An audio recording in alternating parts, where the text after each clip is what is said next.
हमारा जो हिस्ट्री का नेक्स्ट चैप्टर है, सॉरी, हाँ, जो हमारे हिस्ट्री का लास्ट चैप्टर है, नेक्स्ट और last, that is print culture. और प्रिंट कल्चर समझते हो? प्रिंट कल्चर, प्रिंट मतलब छपाई, और उसका कल्चर की बात की गई है। क्योंकि हम लोग तो आज के टाइम जैसे हेलो गाइस में welcome back to my new channel, ऐसे वो सॉरी न्यू वीडियो, इस तरीके से चीज़ें चल रही होती हैं। पर पहले ये जो चीज़ें चीज़ों का आदान प्रदान हुआ या आप किसी भी चीज़ के बारे में जान पाए, ये सब प्रिंट कल्चर की वजह से बहुत ज़्यादा फेमस हुआ। ठीक है ना? आपकी किताब में चित्र दे रखा है शुरू में।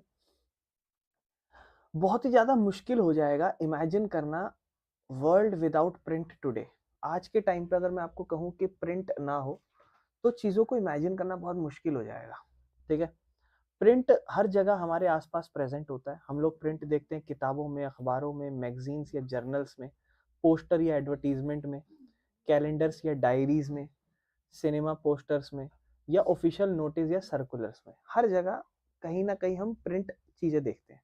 प्रिंट मतलब विजुअल्स हो जाए या कोई भी टेक्स्ट, इवन ये चीज भी है ना, एक तरीके से हमें, हम प्रिंटेड स्टोरी और किताबें पढ़ते हैं, आपने होती है, हम लोग उसके अंदर पिक्चरें, इमेजेस देखते हैं बड़े खूबसूरत खूबसूरत। हमें न्यूज़ मिलती हैं अखबारों से, हम लोग पब्लिक डिबेट्स और ओपिनियंस भी प्रिंट के जरिए फॉलो कर पाते हैं, देखते हैं कि कहाँ पे क्या बहस चली, क्या चीजें चली। प्रिंट हर जगह है तो हम इसे बड़ा ही नॉर्मल समझते हैं, मगर हम भूल गए हैं कि एक टाइम ऐसा था जब प्रिंट जैसी चीजें हमारे समाज में एग्जिस्ट ही नहीं करती थी। आज के टाइम पे तो बहुत ही ज्यादा नॉर्मल है हमारे लिए प्रिंट है, कोई भी चीज, किताबों के आगे पीछे हर जगह कुछ ना कुछ छपा हुआ प्रिंट है। हर एक चीज, जैसे किताब है, दिखाओ, कॉपी देखो, वो एक प्रिंट है, एक तरीके से समझ रहे हो, बेसिक सी चीज है। प्रिंट का एक इतिहास रहा है। प्रिंट एकदम से ऐसा नहीं मार्केट में आया और बहुत ही ज्यादा फेमस हो गया। तो हम एक प्रिंट का ही इतिहास पढ़ने वाले हैं और फिर उससे जो है क्या कहते हैं, चैप्टर है हमारा कि मॉडर्न वर्ल्ड, जो आज का जमाना है या धीरे धीरे मॉडर्न वर्ल्ड आता गया 1800-1900 के दौरान, तो क्या प्रभावित हुआ प्रिंट की वजह से। कहता है एक बहुत बड़ा इतिहास है। जो हिस्ट्री है प्रिंट की वो ये कि उससे मतलब, जो हिस्ट्री है ना प्रिंट की, उसने लोगों के सोचने के नजरिए, कैसे जानकारियां फैली और मॉडर्न वर्ल्ड का नया आकार कैसे बना, वो सब चीजों को प्रभावित तो करा है प्रिंट कल्चर ने। बहुत सारे लोग, जो मेनी पीपल, जो रियलाइज नहीं करते, प्रिंट ने उनकी मदद करी उन्हें एक मॉडर्न सोसाइटी बनाने की, जो लोग सोचते भी नहीं थे इतना। इंपॉर्टेंट क्वेश्चन प्रिंट से जो रिलेट होंगे वो कि प्रिंट, जो when did printed book first appear, सबसे पहले प्रिंट करी हुई किताबें कैसे अपीयर हुई या कहाँ अपीयर हुई, कब अपीयर हुई, और प्रिंटिंग कब शुरू हुई थी, और प्रिंट जो है पूरे वर्ल्ड के पार्ट्स में कैसे फैला, और कैसे प्रिंट जो है ना वो चेंज करता है सोसाइटी, समाज, कल्चर और पॉलिटिक्स को। मतलब प्रिंट एक ऐसी चीज थी जिससे समाज में भी बहुत ज्यादा फर्क पड़ा। ठीक है ना? बाकी ये चैप्टर हमें क्या एक्सप्लेन करेगा, ये चैप्टर में हम पढ़ेंगे origin of print in east Asia, east Asia में कैसे प्रिंट कल्चर बढ़ा आगे, या कैसे प्रिंट यूरोप तक आया और कैसे प्रिंट फिर इंडिया में भी आया। और इस चैप्टर में हम ये भी समझेंगे कि प्रिंट टेक्नोलॉजी कैसे डेवलप हुई समय के साथ साथ। ठीक है ना? प्रिंट कैसे नॉलेज जो है, प्रिंट प्रिंट ने कैसे लोगों के मन में ज्यादा जानकारी की उपलब्धियां कराई, और कैसे हमारे सोशल लाइफ और कल्चर चेंज हुए प्रिंट की वजह से, और प्रिंट ने कैसे इन्फ्लुएंस करे आइडियाज, कैसे डिबेट्स हुई, क्या मूवमेंट चली, ये हम पढ़ेंगे। मेन फोकस हमारा इस चैप्टर पे क्या रहेगा कि क्या क्या डेवलपमेंट है प्रिंट कल्चर की, समाज पे क्या प्रभाव पड़ा और मॉडर्न वर्ल्ड में क्या प्रभाव पड़ा। ये तीन चीजों से आप समझ सकते हो चैप्टर में क्या पढ़ेंगे। ठीक है ना? कहता है प्रिंट से सिर्फ जानकारियां नहीं, लोगों की सोच बदली है, एजुकेशन सिस्टम बदला है, रिलीजियस धार्मिक आइडियाज बदले हैं, सोशल रिफॉर्म्स बदले हैं, सामाजिक बदलाव आए हैं, और पॉलिटिकल, राजनीतिक तरीके से भी मूवमेंट्स हुई हैं। और ये सभी आप चाहो तो एक एक एग्जांपल लेके पढ़ सकते हो। समझ रहे हो? औरतों के बारे में, एजुकेशन पे ध्यान देना, इक्वालिटी, ये सब। The first printed books, print technology की शुरुआत कहाँ से हुई? कहता है सबसे पहले जो प्रिंट था वो चाइना, जापान और कोरिया में डेवलप हुआ। चीनी मलाई लोगों ने डेवलप करा था इसे। शुरुआत में ये जो मेथड था प्रिंटिंग का, इसे हैंड प्रिंटिंग कहते थे। चाइना में कब?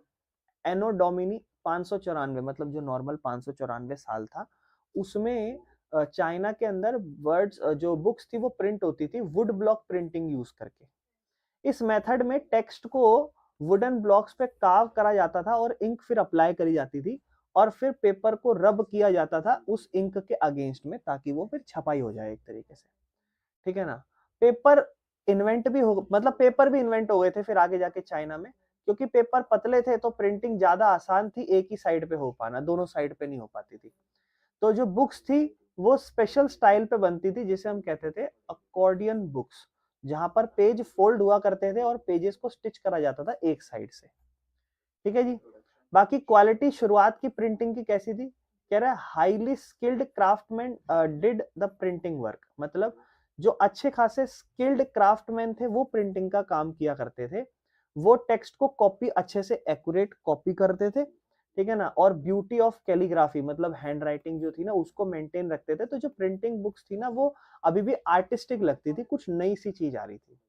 ठीक है, तो स्टार्टिंग में हम देख रहे हैं चाइना से कैसे धीरे धीरे कल्चर शुरू हुआ है। फिर रोल क्या रहा चाइनीज इंपीरियल स्टेट का। लंबे समय तक जो इंपीरियल स्टेट था चाइना का वो मेन प्रोड्यूसर था प्रिंटेड मटेरियल का। लंबे समय तक ये प्रोड्यूसर थे चाइना वाले, लंबे समय तक चाइना के पास एक बहुत ही बड़ा सिस्टम था इस चीज का, है ना, और लार्ज एडमिनिस्ट्रेटिव ब्यूरोक्रेटिक सिस्टम था। और जो सिविल सर्विस के एग्जाम होते थे लोगों को चुनने के, वो भी ये करते थे प्रिंट कल्चर की वजह से। इन एग्जाम्स के लिए किताबें छापी जाती थी लार्ज नंबर्स में, और प्रिंटिंग जो थी ना वो सपोर्ट करी जाती थी इंपीरियल स्टेट जो राज चला रहा है उसके द्वारा। समझ रहे हो। बाकी जो 16th सेंचुरी से चीजें हुई, वो जो नंबर ऑफ एग्जाम्स के मतलब कैंडिडेट्स की संख्या बढ़ती गई तो डिमांड और ज्यादा बढ़ती गई किताबों की, और जो प्रिंट था वो बहुत ही ज्यादा लार्ज होता गया। ठीक है ना। इसके बाद अगर हम आगे चले, कहता है growth of reading culture in China. China में कैसे ग्रोथ हुई रीडिंग कल्चर की। लोग जब धीरे धीरे 17वीं सदी आई, 17वीं सदी आई, तो शहर ग्रो होने लगे, शहरों में विकास होने लगा, शहरों का कल्चर डेवलप होने लगा। इस वजह से जो प्रिंट का इस्तेमाल था वो और बढ़ा, और प्रिंट जो था ना वो अब सिर्फ स्कॉलर ऑफिशियल्स में ही लिमिटेड नहीं था। अलग अलग लोग प्रिंट का इस्तेमाल करने लगे, जैसे मर्चेंट जो व्यापारी लोग हो गए वो अपने व्यापार की इंफॉर्मेशन के लिए इसे रखने लगे, या फिर रीडिंग जो थी ना वो एक एक्टिविटी बेसिक काम बन गया था कि हाँ नॉर्मली लोग पढ़ाई लिखाई थोड़ी सी जान लें तो रीड वीड कर सकते हैं। ठीक है ना, जैसे आज के टाइम पे हम फोन चलाते हैं, व्लॉग देखते हैं, खाना पीना देखते हैं, इंस्टाग्राम पे देखते हैं कि अगर आप ये सुबह ऐसे पूजा कर लो वैसे पूजा कर लो तो आपके घर में ये धनराशि हो जाएगी, वो धनराशि, जैसे घर वाले नहीं हमारे देख।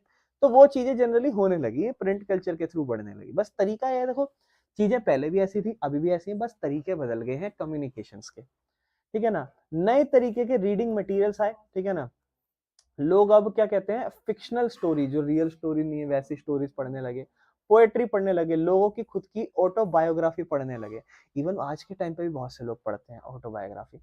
बहुत सारे लिटरेरी वर्क्स फेमस होने लगे, रोमांटिक प्लेज आने लग गए धीरे धीरे, समझ मतलब चीजें बढ़ने लगी हर तरीके से।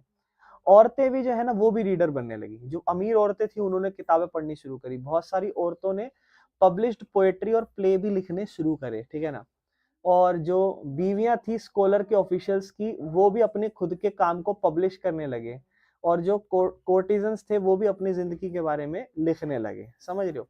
तो कहीं ना कहीं चाइना में हम एक इवॉल्व देख रहे हैं, जहां पर अभी तक हमने चाइना की बात करी, सबसे पहले कैसे कैसे चीजें हुई, शुरुआत कहाँ से हुई थी, फिर धीरे धीरे चीजें कैसे कैसे डेवलप होती गई, वो बस एक एग्जाम्पल चीजों के थ्रू दिया गया। फिर नई प्रिंट टेक्नोलॉजी आ गई थी। कहता है एक नया रीडिंग कल्चर आया और नई टेक्नोलॉजी आई लेट 19वीं सदी में, यानी कि 1850 60 70 के आसपास। जो वेस्टर्न की पावर थी यानी कि अमेरिका और यूरोप, इन्होंने अपनी प्रेजेंस चाइना में डाली। क्यों? वेस्टर्न प्रिंटिंग टेक्निक्स इंट्रोड्यूस की गई। Western printing techniques, mechanical printing जो थी ना वो इंपोर्ट करी गई। मतलब क्या हुआ, इन्होंने थोड़ा प्रिंट कल्चर जो था ना उसके अंदर नई नई तकनीकें लाई, नए नए तरीके लाए, मशीन्स लाए डेवलप करने के लिए। ठीक है ना। बाकी शांघाई जो था ना जगह है, वो प्रिंट सेंटर बन चुका था। शांघाई जो था वो मेन सेंटर बन चुका था प्रिंट कल्चर का। वेस्टर्न स्टाइल स्कूल्स की बुक्स ये सप्लाई करता था। ग्रेजुअली हैंड प्रिंटिंग को अब धीरे धीरे बंद कर दिया और मैकेनिकल प्रिंटिंग बहुत ज्यादा फेमस और पॉपुलर हो गई थी। क्या सीन था, तो हैंड प्रिंटिंग टेक्नोलॉजी जो थी ना वो जापान में आई थी चाइना से। मतलब पहले चाइना में हैंड प्रिंटिंग चला था सबसे पहले, और फिर जापान में आया। जो बुद्धिस्ट मिशनरीज थे वो इस टेक्नोलॉजी को लाए थे, बुद्धिस्ट मिशनरीज को। और ये लगभग वो उस टाइम में 500 सन के आसपास, 564 या 594 के आसपास आया था शायद, ये 768 के आसपास आया था। इस मेथड को मेनली रिलीजियस टेक्स्ट के लिए यूज किया जाता था, मतलब अपने धार्मिक ग्रंथों के लिए यूज करते थे लोग। ओल्डेस्ट प्रिंटेड बुक जो जापान की है वो बुद्धिस्ट डायमंड सूत्र है, ठीक है ना। और ये 1886 मतलब एडी 868 में बनाई गई थी, इसको प्रिंट किया गया था। फीचर्स क्या था इसके अंदर, 6 शीट्स थी टेक्स्ट की और इसके अंदर वुड कट्स के इलस्ट्रेशंस बनाए गए थे। ये दिखाता है कि जो टेक्स्ट और पिक्चर है दोनों ही जापान में पहले शुरू हुए थे प्रिंट करने। बाकी प्रिंट का डेली लाइफ में क्या इस्तेमाल है, तो जापान में प्रिंटिंग जो था वो सिर्फ किताब तक नहीं रहा, उन्होंने इसको टेक्सटाइल कपड़ों पे, है ना, टेक्सटाइल्स कपड़ों पे, कार्ड्स पे, पेपर मनी पे, हर जगह इसमें उन्होंने अपने रोजाना जिंदगी का पार्ट बना दिया। और जैसे जैसे रीडिंग कल्चर बढ़ता गया मिडिवल जापान मतलब मिड पीरियड में, तो धीरे धीरे वही इनका रीडिंग कल्चर बढ़ता गया। पोएट्स और प्रोज जो राइटर्स थे वो रेगुलरली अपनी किताबें पब्लिश करते थे, और किताबें जो थी वो सस्ती भी थी और इजीली अवेलेबल भी थी, और इस वजह से रीडिंग बहुत ज्यादा कॉमन हो गई थी और प्रिंट हर जगह लोगों तक पहुंच गई। तो प्रिंटिंग क्या है, प्रिंटिंग ऑफ विजुअल मटेरियल। तो जापान में ऐसा सीन चल रहा है, मतलब क्या कि रीडिंग बड़ी कॉमन हो गई है और प्रिंट हर जगह लोगों पे पहुंच पा रहा है। तो लोग ना उसके बाद विजुअल जो चित्र होते हैं उन मटेरियल का प्रिंट कर रहे हैं, क्योंकि नए नए इंटरेस्टिंग पब्लिशिंग स्टाइल बन गए। लेट 18वीं सदी में जो अर्बन कल्चर था, जो एदो एदो मतलब बाद में जाके जो टोक्यो के नाम से जाना गया है, उसमें बहुत ज्यादा ये कल्चर बढ़ा, ठीक है ना। इलस्ट्रेटेड बुक्स जो है ना वहाँ पे बहुत ज्यादा एलिगेंट सिटी लाइफ दिखाती है, खूबसूरत सिटी लाइफ। ये इलस्ट्रेशंस क्या दिखाते हैं, लोगों के आर्टिस्ट है ना, कोर्टिजन्स को और टी हाउस गैदरिंग्स को, मतलब इन ये कुछ चित्र हैं इस तरीके से दिखाते हैं। लाइब्रेरीज एंड बुक स्टोर्स की अगर हम बात करें तो कहता है लाइब्रेरीज और बुक स्टोर जो थे ना वो फुल भरे पड़े रहते थे हैंड और प्रिंटेड बुक से, बहुत सारे। और जापान में बहुत गंदा सीन रहता था, दुकानें भरी पड़ी रहती हैं वहां पे, अभी भी रहती होंगी, अभी तो पता नहीं। बाकी women and family life, musical instrument, मतलब किस किस टॉपिक्स पे जनरली वो जनरली हैंड प्रिंटिंग बुक्स थी। वुमेन और फैमिली लाइफ कैसी है, म्यूजिकल इंस्ट्रूमेंट कैसे है, मैथमेटिक्स और कैलकुलेट, पढ़ाई लिखाई की भी सोचो ये लोग कर रहे हैं। टी सेरेमनी या फ्लावर अरेंजमेंट, कुकिंग के ऊपर, अच्छा बिहेवियर, एटिकेट कैसे रखें, एटिकेट की स्पेलिंग ये होती है ध्यान रखना, फेमस प्लेसेस कैसे हो। तो ये दिखाता है कि इससे एजुकेशन, कल्चर और रोजाना जिंदगी पे प्रभावित हुआ लोग। बाकी ये उक्यो आर्ट और कितागवा उतामारो, ये नाम है भाई, ये फेमस जापानीज आर्टिस्ट था कितागवा कितागावा उतामारो। ये टोक्यो में 1753 में पैदा हुए थे और इन्होंने आर्ट स्टाइल में काम करा था जिसे यूक्यो कहते थे। यूक्यो मतलब पिक्चर बनाना फ्लोटिंग वर्ल्ड की। इन्होंने प्रिंट दिखाए थे जो एक ह्यूमन लाइफ के बारे में दिखाते, मतलब लोग ना एक चित्र बनाते हैं जहाँ एक चित्र बनाया और वो पूरी जिंदगी दर्शाता है, तो वैसे ह्यूमन लाइफ दिखाता था, खास करके शहर के एक्सपीरियंस दिखाता था। इससे बहुत सारा इन्फ्लुएंस हुए थे जापानीज प्रिंट्स। जापानीज उकियो ने प्रिंट जो है ना वो ये जो प्रिंट था ये ट्रैवल करा था, यूएसए भी पहुंचा, यूरोप भी पहुंचा।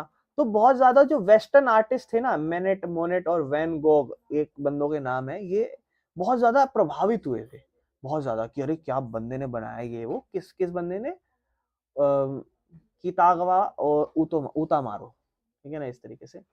बाकी जो उकियो प्रिंट्स थे ये कैसे बनाए जाते थे, कहता है ये प्रिंट्स में ना बहुत सारे लोग इन्वॉल्व किए जाते थे। इसको सुत्या जूजाबुरो ये नाम है भाई इसके, सुत्या या जूजाबुरो, ये क्या कहते हैं, पब्लिश लाइक चॉज द सब्जेक्ट, एक सब्जेक्ट चुनते थे ऐसा, इस तरीके से कुछ, और फिर इसका एक डिजाइन बनाया जाता था। फिर जो वुड ब्लॉक के कार्वर्स होते थे जो वुड ब्लॉक का काम कर सकते हैं वो इसकी ड्राइंग बनाते थे और उसको ब्लॉक को केयरफुली बनाते थे और फिर जनरली इसको प्रिंटिंग के लिए इस्तेमाल करते थे। तो पहले एक बंदा डिजाइनिंग देखेगा, फिर दूसरा बंदा उसके प्रिंटिंग करके रखेगा। इस प्रोसेस में ओरिजिनल ड्राइंग डिस्ट्रॉय कर दी जाती थी, सिर्फ प्रिंटेड कॉपी का ही सर्वे होता था, समझ रहे हो। बाकी ये बुक में आपको दिखा रखा है एक आध, ठीक है, बुक के ही है ये, ठीक है, थोड़ा बहुत पढ़ लेना और कुछ नहीं है, ठीक है ना। एक दिखा रखा है जिकजी। जिकजी क्या है, एक कोरिया की ओल्डेस्ट किताब है, प्रिंटेड मूवेबल मेटल टाइप है ये। इसके अंदर फीचर्स थे जैन बुद्धिज्म के और 150 मॉन्क्स थे इंडिया के, चाइना के, कोरिया के, इसके अंदर किताबों में मेंशन कर रखा है। ये प्रिंटेड हुई थी 14वीं सदी के बाद, इसका पहला वॉल्यूम तो आज भी अनअवेलेबल है। सेकंड अवेलेबल है नेशनल लाइब्रेरी ऑफ फ्रांस के अंदर, और जो वर्क है एक इम्पोर्टेंट टेक्निकल चेंज दिखाता है प्रिंट कल्चर के अंदर। तो बस, और इसको यूनेस्को में जोड़ दिया गया था 2001 में, ठीक है ना। ट्रेड लिंक बना चाइना और यूरोप के अंदर। देखो चाइना हमारा इस तरफ है, फिर हमारा इंडिया आ जाता है, फिर यूरोप इस तरफ है, तो इनके बीच में कैसे प्रिंट कल्चर पहुंचा। बहुत सदियों तक तो सिल्क और स्पाइसेस जो है ना वो चाइना से यूरोप में आते जाते रहते थे, ठीक है ना। ये सिल्क रूट के थ्रू चीजें ट्रेवल होती रहती थी। सेम रूट में जो चाइनीज पेपर थे वो धीरे धीरे 11वीं सदी तक यूरोप में पहुंचे, और पेपरों की बहुत ज्यादा इंपॉर्टेंस हुई, मतलब पेपर पहुंचे थे पहले। पेपर से क्या हुआ ना, लोग मेन्यूस्क्रिप्ट, जो आप छोटी क्लासों में पढ़ते हो, एक चित्र बना पाते हैं, है ना, जैसे इंस्क्रिप्शन टाइप नहीं होते, या कुछ लिख देना। इंस्क्रिप्शन तो जनरली कुछ चित्र छाप देना, राजा का चित्र बनाना, वैसे ही मैन्युस्क्रिप्ट जो थी वो प्रोड्यूस कर पाते थे। मैन्युस्क्रिप्ट को मतलब किसी की कथा वथा के कुछ भी, उसको हाथों के द्वारा लिखा जाता था, ठीक है ना, स्क्राइब्स के द्वारा, जो हैंड राइटर्स होते थे। ये बुक्स जो थी ना वो बहुत ज्यादा अभी भी स्लो थी और कॉस्टली होती थी, क्योंकि इसको ना लोग खुद लिख रहे हैं और फिर खुद बना के लोगों को बेच रहे हैं।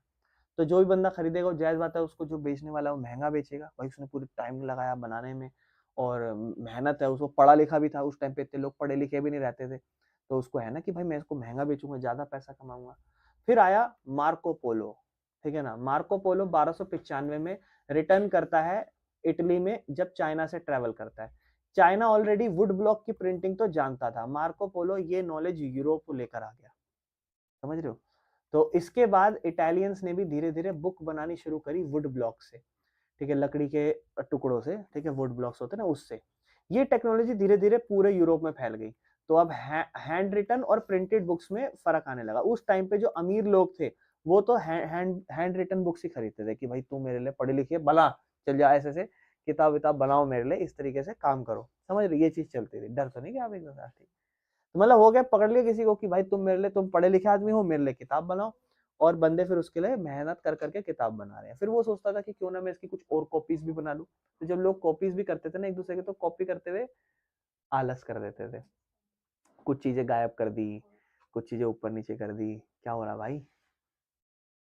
हाँ, तो जो अमीर लोग थे वो जनरली क्या कहते थे, लग्जरी हैंड रिटन बुक्स ही लेते थे, ठीक है ना, जो लिखी जाती थी वेलम के ऊपर। वेलम मतलब जानवरों की चमड़ी के ऊपर, उस पे लिखी हुई है, पढ़ते थे। ये बुक ज्यादातर जो थी ना वो एरिस्टोक्रेट, जो बड़े बड़े राजा हो गए खुद से, ठीक है ना, या फिर चर्च वर्च इस टाइप के लोग हो, या बड़े बड़े लाइब्रेरीज इनमें रखी जाती थी। बाकी धीरे धीरे क्या हुआ ना, they look down printed books and consider them as cheap. मतलब ये लोग ना प्रिंटेड बुक्स को चीप, सस्ता मानते थे। हम अमीर आदमी हैं, हम इस तरीके से चीजों को रखेंगे। हाँ, धीरे धीरे जो मर्चेंट्स थे और जो स्टूडेंट्स थे यूनिवर्सिटी टाउन में, वो तो सस्ती किताबें खरीदना शुरू कर चुके थे। बाकी धीरे धीरे किताबों की डिमांड बढ़ी, जैसे जैसे डिमांड बढ़ी किताबों की, तो जो बुक सेलर थे वो एक्सपोर्ट करने लगे और देशों के अंदर। किताबों के मेले भी रखे गए, इंडिया में भी लगते हैं, दिल्ली के अंदर, ठीक है ना, बुक फेयर भी लगते हैं, ठीक है ना। हैंड रिटन मेन्यूस्क्रिप्ट प्रोडक्शन भी एक्सपेंड हो गई, जो हाथों से लिखी गई मेन्यूस्क्रिप्ट थी ना वो भी धीरे धीरे बढ़ी। स्क्राइब अब बुक सेलर के लिए काम करते थे, अमीर लोगों के लिए नहीं, ठीक है ना। कभी कभी तो मोर देन 50 स्क्राइब वर्क करते थे एक किताब के, मतलब एक बुक सेलर, फॉर एग्जाम्पल एक बुक सेलर है, एक किताब बेच रहा है, उसके लिए 50 स्क्राइब्स काम करा करते थे बुक की दुकान में, बुक छपाने के लिए, क्योंकि 50 लोग अगर लिख भी लेंगे तो बंदा 50 किताबें बेचेगा, समझ रहे हो। लेकिन प्रॉब्लम थी हैंड रिटन वाले में। क्या प्रॉब्लम थी? कॉपी करना स्लो, मेहनत लगती है, लेबर लगती है, और मैन्युस्क्रिप्ट बहुत ज्यादा फ्रेजाइल है, थकावट हो जाती है, और कैरी करना डिफिकल्ट होता था, और पढ़ना भी डिफिकल्ट होता था। इस वजह से जो सर्कुलेशन हुआ, बुक का जो बटना हुआ चारों तरफ, वो लिमिटेड रहा, बहुत ज्यादा तेजी से नहीं फैली। जो वुडन ब्लॉक प्रिंटिंग है वो धीरे धीरे यूरोप में बढ़ने लगी थी। कहता है जैसे जैसे डिमांड बढ़ने लगी ना, तो जो वुड ब्लॉक की प्रिंटिंग है वो थोड़ी पॉपुलर हुई। और जो शुरुआती 15वीं शताब्दी थी, वहां पे जो वुड ब्लॉक्स थे वो बहुत ही ज्यादा वाइडली यूज हो रहे थे यूरोप में, और इनको इस्तेमाल किया जाता था टेक्सटाइल्स, मतलब कपड़ों की प्रिंटिंग के लिए भी, कार्ड्स खेलने के लिए, रिलीजियस पिक्चर्स निकालने के लिए, कोई भगवान या जो भी अपने अपने मानते सब उस तरीके से, या धार्मिक ग्रंथ यानी कि किताबें जैसे बाइबल कुरान, ये सब चीजों को करने के लिए। जरूरत क्या पड़ी न्यू प्रिंटिंग टेक्नोलॉजी की, मतलब हमें जरूरत क्यों पड़ी थी कि नई प्रिंटिंग टेक्नोलॉजी की। हमें पता है जो वुड ब्लॉक प्रिंटिंग थी वो इनफ नहीं थी, यूरोप को ना और फास्ट प्रिंटिंग चाहिए थी, क्योंकि डिमांड मार्केट में बढ़ती जा रही थी। तो जब किसी भी चीज में टेक्नोलॉजी में ग्रोथ होती है तो कोशिश की जाती है कि उसमें और बेहतर से बेहतर चीजें क्यों ना बढ़े। और हम चाहते थे कि प्रिंटिंग फास्ट हो। यूरोप में चाहते थे कि जो प्रोडक्शन है, जो हमारी जो हम लागत लगा रहे हैं वो कम से कम लगे, खर्चा महंगा आ रहा था, और ज्यादा से ज्यादा कॉपी हम बना के लोगों को दे सके कम से कम समय में, जिससे हमारा प्रॉफिट, पैसा ज्यादा हम कमा सकते हैं। तो उस टाइम पर इन्वेंशन हुआ प्रिंटिंग प्रेस का, जैसे प्रेस मशीन्स होती है ना प्रिंटिंग करने वाली, उन मशीन्स का इन्वेंशन हुआ। मेजर ब्रेक थ्रू था ये, जो स्ट्रासबुर्ग जर्मनी में हुआ 1430 के अंदर। एक था जोहान गुटेनबर्ग, जो डेवलप करता है सबसे पहली नॉन प्रिंटिंग प्रेस को। और ये इन्वेंशन कंप्लीटली पूरे यूरोप के अंदर जो, या फिर जो हिस्ट्री थी प्रिंट के इतिहास की, वो पूरी बदल जाती है। गुटेनबर्ग और प्रिंटिंग प्रेस का क्या रिलेशन है? कहते हैं शुरुआती जिंदगी क्या थी गुटेनबर्ग की। कहता है ये एक मर्चेंट व्यापारी के बच्चे थे, ठीक है ना, और ये लार्ज एग्रीकल्चरल स्टेट पे ये ग्रो अप हुए हैं। चाइल्डहुड से ही इन्होंने देखा कि वाइन की प्रेसेस देखी थी इन्होंने, या फिर ऑलिव की प्रेसेस देखी थी। वाइन समझते होगे आप, ऑलिव भी समझते होगे, लॉन्ग। ये प्रेसेस बाद में जाके इनके आइडियाज को इंस्पायर करती है। तो इन्होंने बहुत सारी स्किल्स समझी कि कैसे हम स्टोन को पॉलिश कर सकते हैं। इन्होंने सुनार के तौर पर भी काम करा। इन्होंने जो है लेड के माउल्ड्स बनाए, ठीक है ना, for small metal objects. Lead आप समझते ही होगे, ठीक है ना। और ये सभी नॉलेज इनको मदद करी कि ये कल को प्रिंटिंग प्रेस बना सके। फिर इन्होंने डेवलपमेंट करी एक प्रिंटिंग प्रेस की। गुटेनबर्ग जो थे उन्होंने इन्वेंट हर चीज जो है वो स्क्रैच से नहीं करी थी, उन्होंने कुछ ऑलरेडी बनी हुई टेक्नोलॉजी की भी मदद ली थी। जैसे कि ओलिव का प्रेस जो था वो एक मॉडल था प्रिंटिंग प्रेस का। जैसे सेम ओलिव प्रेसिंग थी वैसे ही इन्होंने एक मॉडल बनाया था सेम प्रिंटिंग प्रेस का। और एक जो मेटल का माउल्ड होता है उसको यूज करा था इन्होंने लेटर्स या अक्षर बनाने में। बाकी ये जो मेटल्स के जो लेटर्स थे इन्हें मूवेबल टाइप कहा गया। और 1448 तक गुटेनबर्ग इस प्रिंटिंग सिस्टम में परफेक्शन ले चुके थे, परफेक्ट हो चुके थे। और उन्होंने सबसे पहली प्रिंटिंग किताब जो थी वो बाइबल लिखी थी, मतलब बाइबल छापी थी एक तरीके से, या प्रिंट करी थी। 180 कॉपीज भी उसके साथ साथ प्रिंट करी थी, एक किताब के साथ साथ 180 कॉपीज।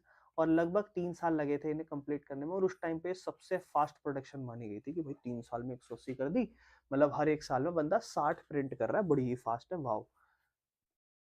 प्रिंटेड बुक्स और हैंड रिटन मैन्युस्क्रिप्ट के ऊपर बात करते हैं। अब आ चुकी है मार्केट में प्रिंटेड बुक्स जो प्रिंटिंग प्रेस से छप रही है, और दूसरी तरफ आता है हाथों द्वारा लिखा हुआ मैन्युस्क्रिप्ट जिससे पहले चल रहा था। अब नई प्रिंटिंग की जो टेक्नोलॉजी है वो कंप्लीटली हाथों लिखी हुई किताब को रिप्लेस नहीं करता। ऐसा नहीं कि हाथों की लिखी हुई किताबें बिल्कुल कंप्लीटली रिप्लेस हो चुकी है, ऐसा नहीं था, ठीक है ना। कहता है इसके बाद कि शुरुआत में जो प्रिंटिंग बुक्स थी वो बहुत ही ज़्यादा सिमिलर थी हैंड रिटन मैन्युस्क्रिप्ट से, ठीक है ना। और उनमें कुछ लेआउट और डिज़ाइन थे, ठीक है ना। जो शुरुआत की प्रिंटेड बुक्स हैं उनमें कुछ हैंड रिटन मैन्युस्क्रिप्ट की तरह ही बिल्कुल चीज़ें सेम लगती थी, और कुछ लेआउट डिज़ाइन विज़ाइन बना रखे थे। जो शुरुआत में प्रिंटेड बुक्स थी वो मेटल के लेटर्स कॉपी करे थे हैंड रिटन स्टाइल्स में, यानी कि मेटल के लेटर्स हुआ करते थे, मेटल से बने हुए, मेटल की छपाई होती थी किताबों के अंदर प्रिंटिंग में, जो हाथों लिखे हुए स्टाइल की तरह नजर आते थे। बॉर्डर्स जो थे वो हाथों से डेकोरेट किए जाते थे अभी भी। मतलब शुरुआत में जो भले ही बहुत सारी चीजें जो है प्रिंट हो रही हैं, लेटर से तो ये चीजें प्रिंट हो रही हैं, कोई भी अक्षर है इस तरीके से। और कोने जो है ना उनको डिजाइन करा गया हर एक कॉर्नर्स को। और डिजाइन्स जो थे वो जैसे पत्तियों के तौर पर या पैटर्न्स के तौर पर पेंट करे जाते थे उन्हें। बाकी illustrations were also painted by hand, हाथों द्वारा इलस्ट्रेशंस को जो भी लिखा था उनको भी पेंट किया जाता था। रिच बायर्स के लिए खाली स्पेस छोड़ दिए जाते थे पेज पर, जो अमीर खरीदने वाले लोग हैं। बायर्स जो थे ना वो अपना खुद का डिजाइन और पेंटिंग स्टाइल चुन लेते थे। मतलब जनरली उनके लिए क्या करते थे ना, स्पेस छोड़ देते थे और बोलते थे किताब चाहिए आपको, आप बताइए कौन सा डिजाइन चाहिए, हम इसको बनवा के आपको कंप्लीट करके दे देंगे। बंदा अपने हिसाब से जो है डिजाइन चुन लेता था, अमीर बंदा तो है ही, फिर उसको वैसे ही डिजाइन करके वो दे देते थे लास्ट में। धीरे धीरे प्रिंटिंग जो थी ना वो यूरोप में फैलती गई। कह रहा है 1450 से 1550 के बीच में प्रिंटिंग प्रेस जो थी ना वो पूरे यूरोप के कंट्रीज में हर एक देशों में फैल चुकी थी। जर्मन के प्रिंटर्स तो और दूसरे दूसरे इलाकों में जाने लगे और जो है मदद करने लगे नई नई प्रिंटिंग प्रेस खोलने में। जैसे जैसे प्रेस बढ़ती गई, प्रिंटिंग प्रेस बढ़ती गई, बुक की प्रोडक्शन लगातार बढ़ती गई, ठीक है ना। और ग्रोथ नंबर किताबों का क्या हुआ, जो सेकंड हाफ था 15वीं सदी का, यानी कि 1450 से लेकर जो है 1500 तक का टाइम, 20 मिलियन मतलब 2 करोड़ किताबों को प्रिंट करा गया 16वीं सदी। और 16वीं सदी में 200 मिलियन किताबें हो गई। 200 मिलियन मतलब 20 करोड़, ठीक है ना। बुक्स जो थी अब वो सस्ती होने लगी थी, आसानी से अवेलेबल होने लगी थी और ज्यादा से ज्यादा लोग उसे अब पढ़ सकते थे। तो ये प्रिंट रेवोल्यूशन आया, एक बड़ा बदलाव, हैंड प्रिंटिंग से मैकेनिकल प्रिंटिंग तक हम पहुंच चुके हैं और इसी को प्रिंट रेवोल्यूशन कहते हैं। और प्रिंट रेवोल्यूशन में हमारी जो बुक की प्रोडक्शन है वो ट्रांसफॉर्म हो गई, इससे नॉलेज भी बढ़ी लोगों में, सोसाइटी और कल्चर भी बढ़ा लोगों में, ऐसा चीजें चल रही है। जो प्रिंट रेवोल्यूशन है और उसका प्रभाव क्या पड़ा, तो प्रिंट रेवोल्यूशन क्या था। प्रिंट रेवोल्यूशन का मतलब ये नहीं है कि सिर्फ नया मेथड लिया है किताब बनाने के लिए, कहता है इसमें बहुत ही बड़ा सोशल बदलाव भी था। सोशल बदलाव कैसा, कहता है प्रिंट रेवोल्यूशन ने चेंज करा कैसे किताबें अब बन रही हैं, चेंज करा कैसे लोग, जानकारी और नॉलेज का रिलेशन कैसा है लोगों के बीच में, कैसे धर्म और सोसाइटी और अथॉरिटी को लोग सोचते हैं। क्योंकि जो आगे जाके आप फ्रांसीसी क्रांति या जर्मन क्रांति या जो भी आप रशियन रेवोल्यूशन, इटली का यूनिफिकेशन जो भी पढ़ते हो, उसमें प्रिंटिंग का तो रोल कहीं ना कहीं बहुत ज्यादा होगा ही होगा। तो कहीं ना कहीं प्रिंट रेवोल्यूशन ने सिर्फ ये नहीं कि एक तकनीक बढ़ गई, पहले एक बनाने का सिस्टम कुछ अलग था, अब कोई बनाने का सिस्टम बेहतर कर दिया, तो चलो एक काम करते हैं, क्यों ना हम इसे एक प्रिंट रेवोल्यूशन का नाम दे दें। प्रिंट की मदद से लोगों का आइडिया फास्ट ट्रैवल करने लगे, लोगों के सोच विचार, लोग नए तरीके से चीजों को सोचने लगे, लोगों के जो पब्लिक ओपिनियन है वो बहुत ज्यादा important. Print influence society, culture, politics, beliefs and idea. भाई जो प्रिंट था उसने हमारे समाज पे बहुत प्रभाव डाला, कल्चर पे बहुत प्रभाव डाला, राजनीति पे बहुत प्रभाव डाला और हमारे बिलीफ और आइडिया जो होते हैं उन पे भी बहुत प्रभाव डाला। नेक्स्ट अपना टॉपिक है न्यू रीडिंग पब्लिक। मतलब अब ना, अब जब पता है कि रीडिंग बहुत ज्यादा इंपॉर्टेंट चीज हो चुकी है, हर बंदा पढ़ रहा है, वो तो जनता आएगी ना ज्यादा से ज्यादा। भाई कोई चीज नहीं आ जाए मार्केट में तो हर बंदा, वो जब ट्रेंडिंग चलने लग जाए तो हर बंदा वो चीज को फॉलो करना चाहता है। जैसे एग्जांपल बीटीएस, हर किसी को लगा कि हाँ सुनना चाहिए क्योंकि पड़ोसन सुन रही, मैं भी सुन लूं। पल्ले कुछ पढ़ नहीं रहा, समझ कुछ आने ना, but I am BTS fan, तुम भी हो मैं भी हूँ, वाओ।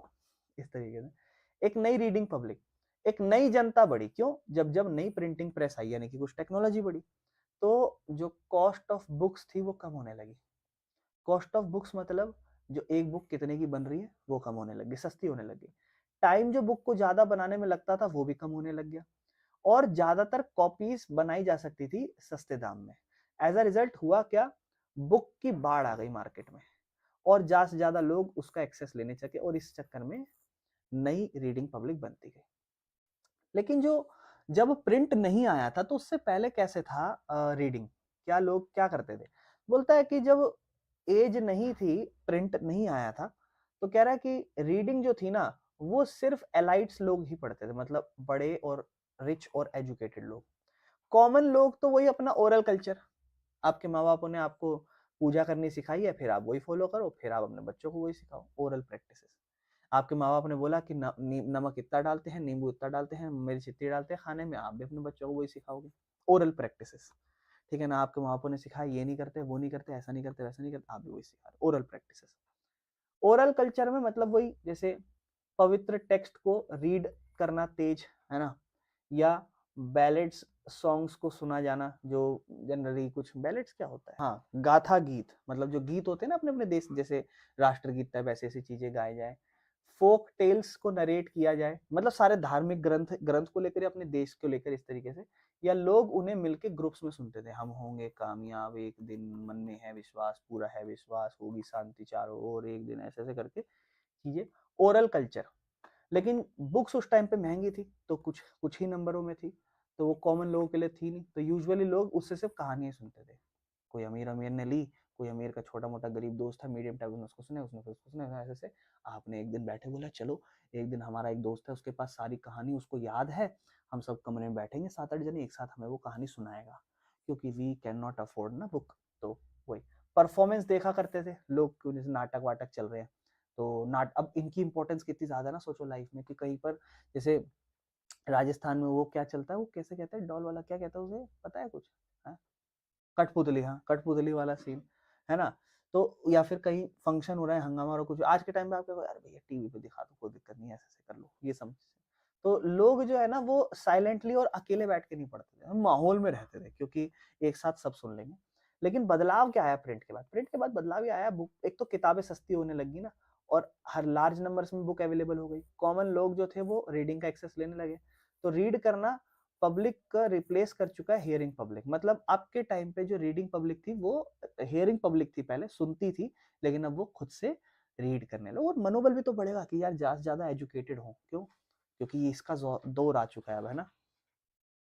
रीडिंग बहुत ज्यादा कॉमन हो चुकी थी और बहुत ज्यादा फैल चुकी थी, लेकिन प्रॉब्लम थी लो लिटरेसी। लिटरेसी मतलब पढ़ाई, साक्षरता दर। तो चेंज जो था ना इतना आसान नहीं था, क्योंकि सिर्फ पढ़े लिखे ही पढ़ सकते हैं, और जो लिटरेसी रेट था वो बहुत ही ज्यादा कम था 20वीं सदी में। तो पब्लिशर को सोचना पड़ा, तो कैसे हम ज्यादा से ज्यादा जो है उन लोग तक भी पहुंच सकें जो पढ़ नहीं सकते। तो सॉल्यूशन प्रिंटरों ने क्या निकाला, इन्होंने कहा कि हम प्रिंट करेंगे popular ballads and folk tales. कोई गीत नहीं होते, देशभक्ति के गीत होते हैं या खुद की जात प्रजात के जो गीत होते हैं वो, ठीक है ना। बुक्स जो थी उनमें फुल पिक्चर वाली रखी, ठीक है ना। तो ये बुक्स जो थी ना वो तेज पढ़ी जाती थी, गाना तेज गाया जाता था, इससे लोग क्या करते थे, गांव में इकट्ठे होकर सुनते थे या टाउन्स में मीटिंग्स रखते थे, ठीक है ना। जो पब्लिक की मीटिंग प्लेस होती थी उसे टैवर्न्स कहा गया है, ठीक है, वहां पर बैठे करते थे। मिक्सिंग हुआ, ओरल और प्रिंट कल्चर थोड़ा मिक्स होने लगा, क्योंकि ज्यादातर लोग अभी भी ओरल कल्चर पे ही थे, क्योंकि वो ज्यादा या तो पढ़ नहीं पाते थे, पढ़ लिख नहीं सकते थे, तो वो थोड़ा ओरल कल्चर वाले लोग रह गए, और प्रिंट कल्चर किताबों वाला सीन रह गया, तो इनको थोड़ा मिक्स कराया। तो मिक्स कराने से हुआ क्या, जो ओरल कल्चर था वो अब किताबों में घुस सका।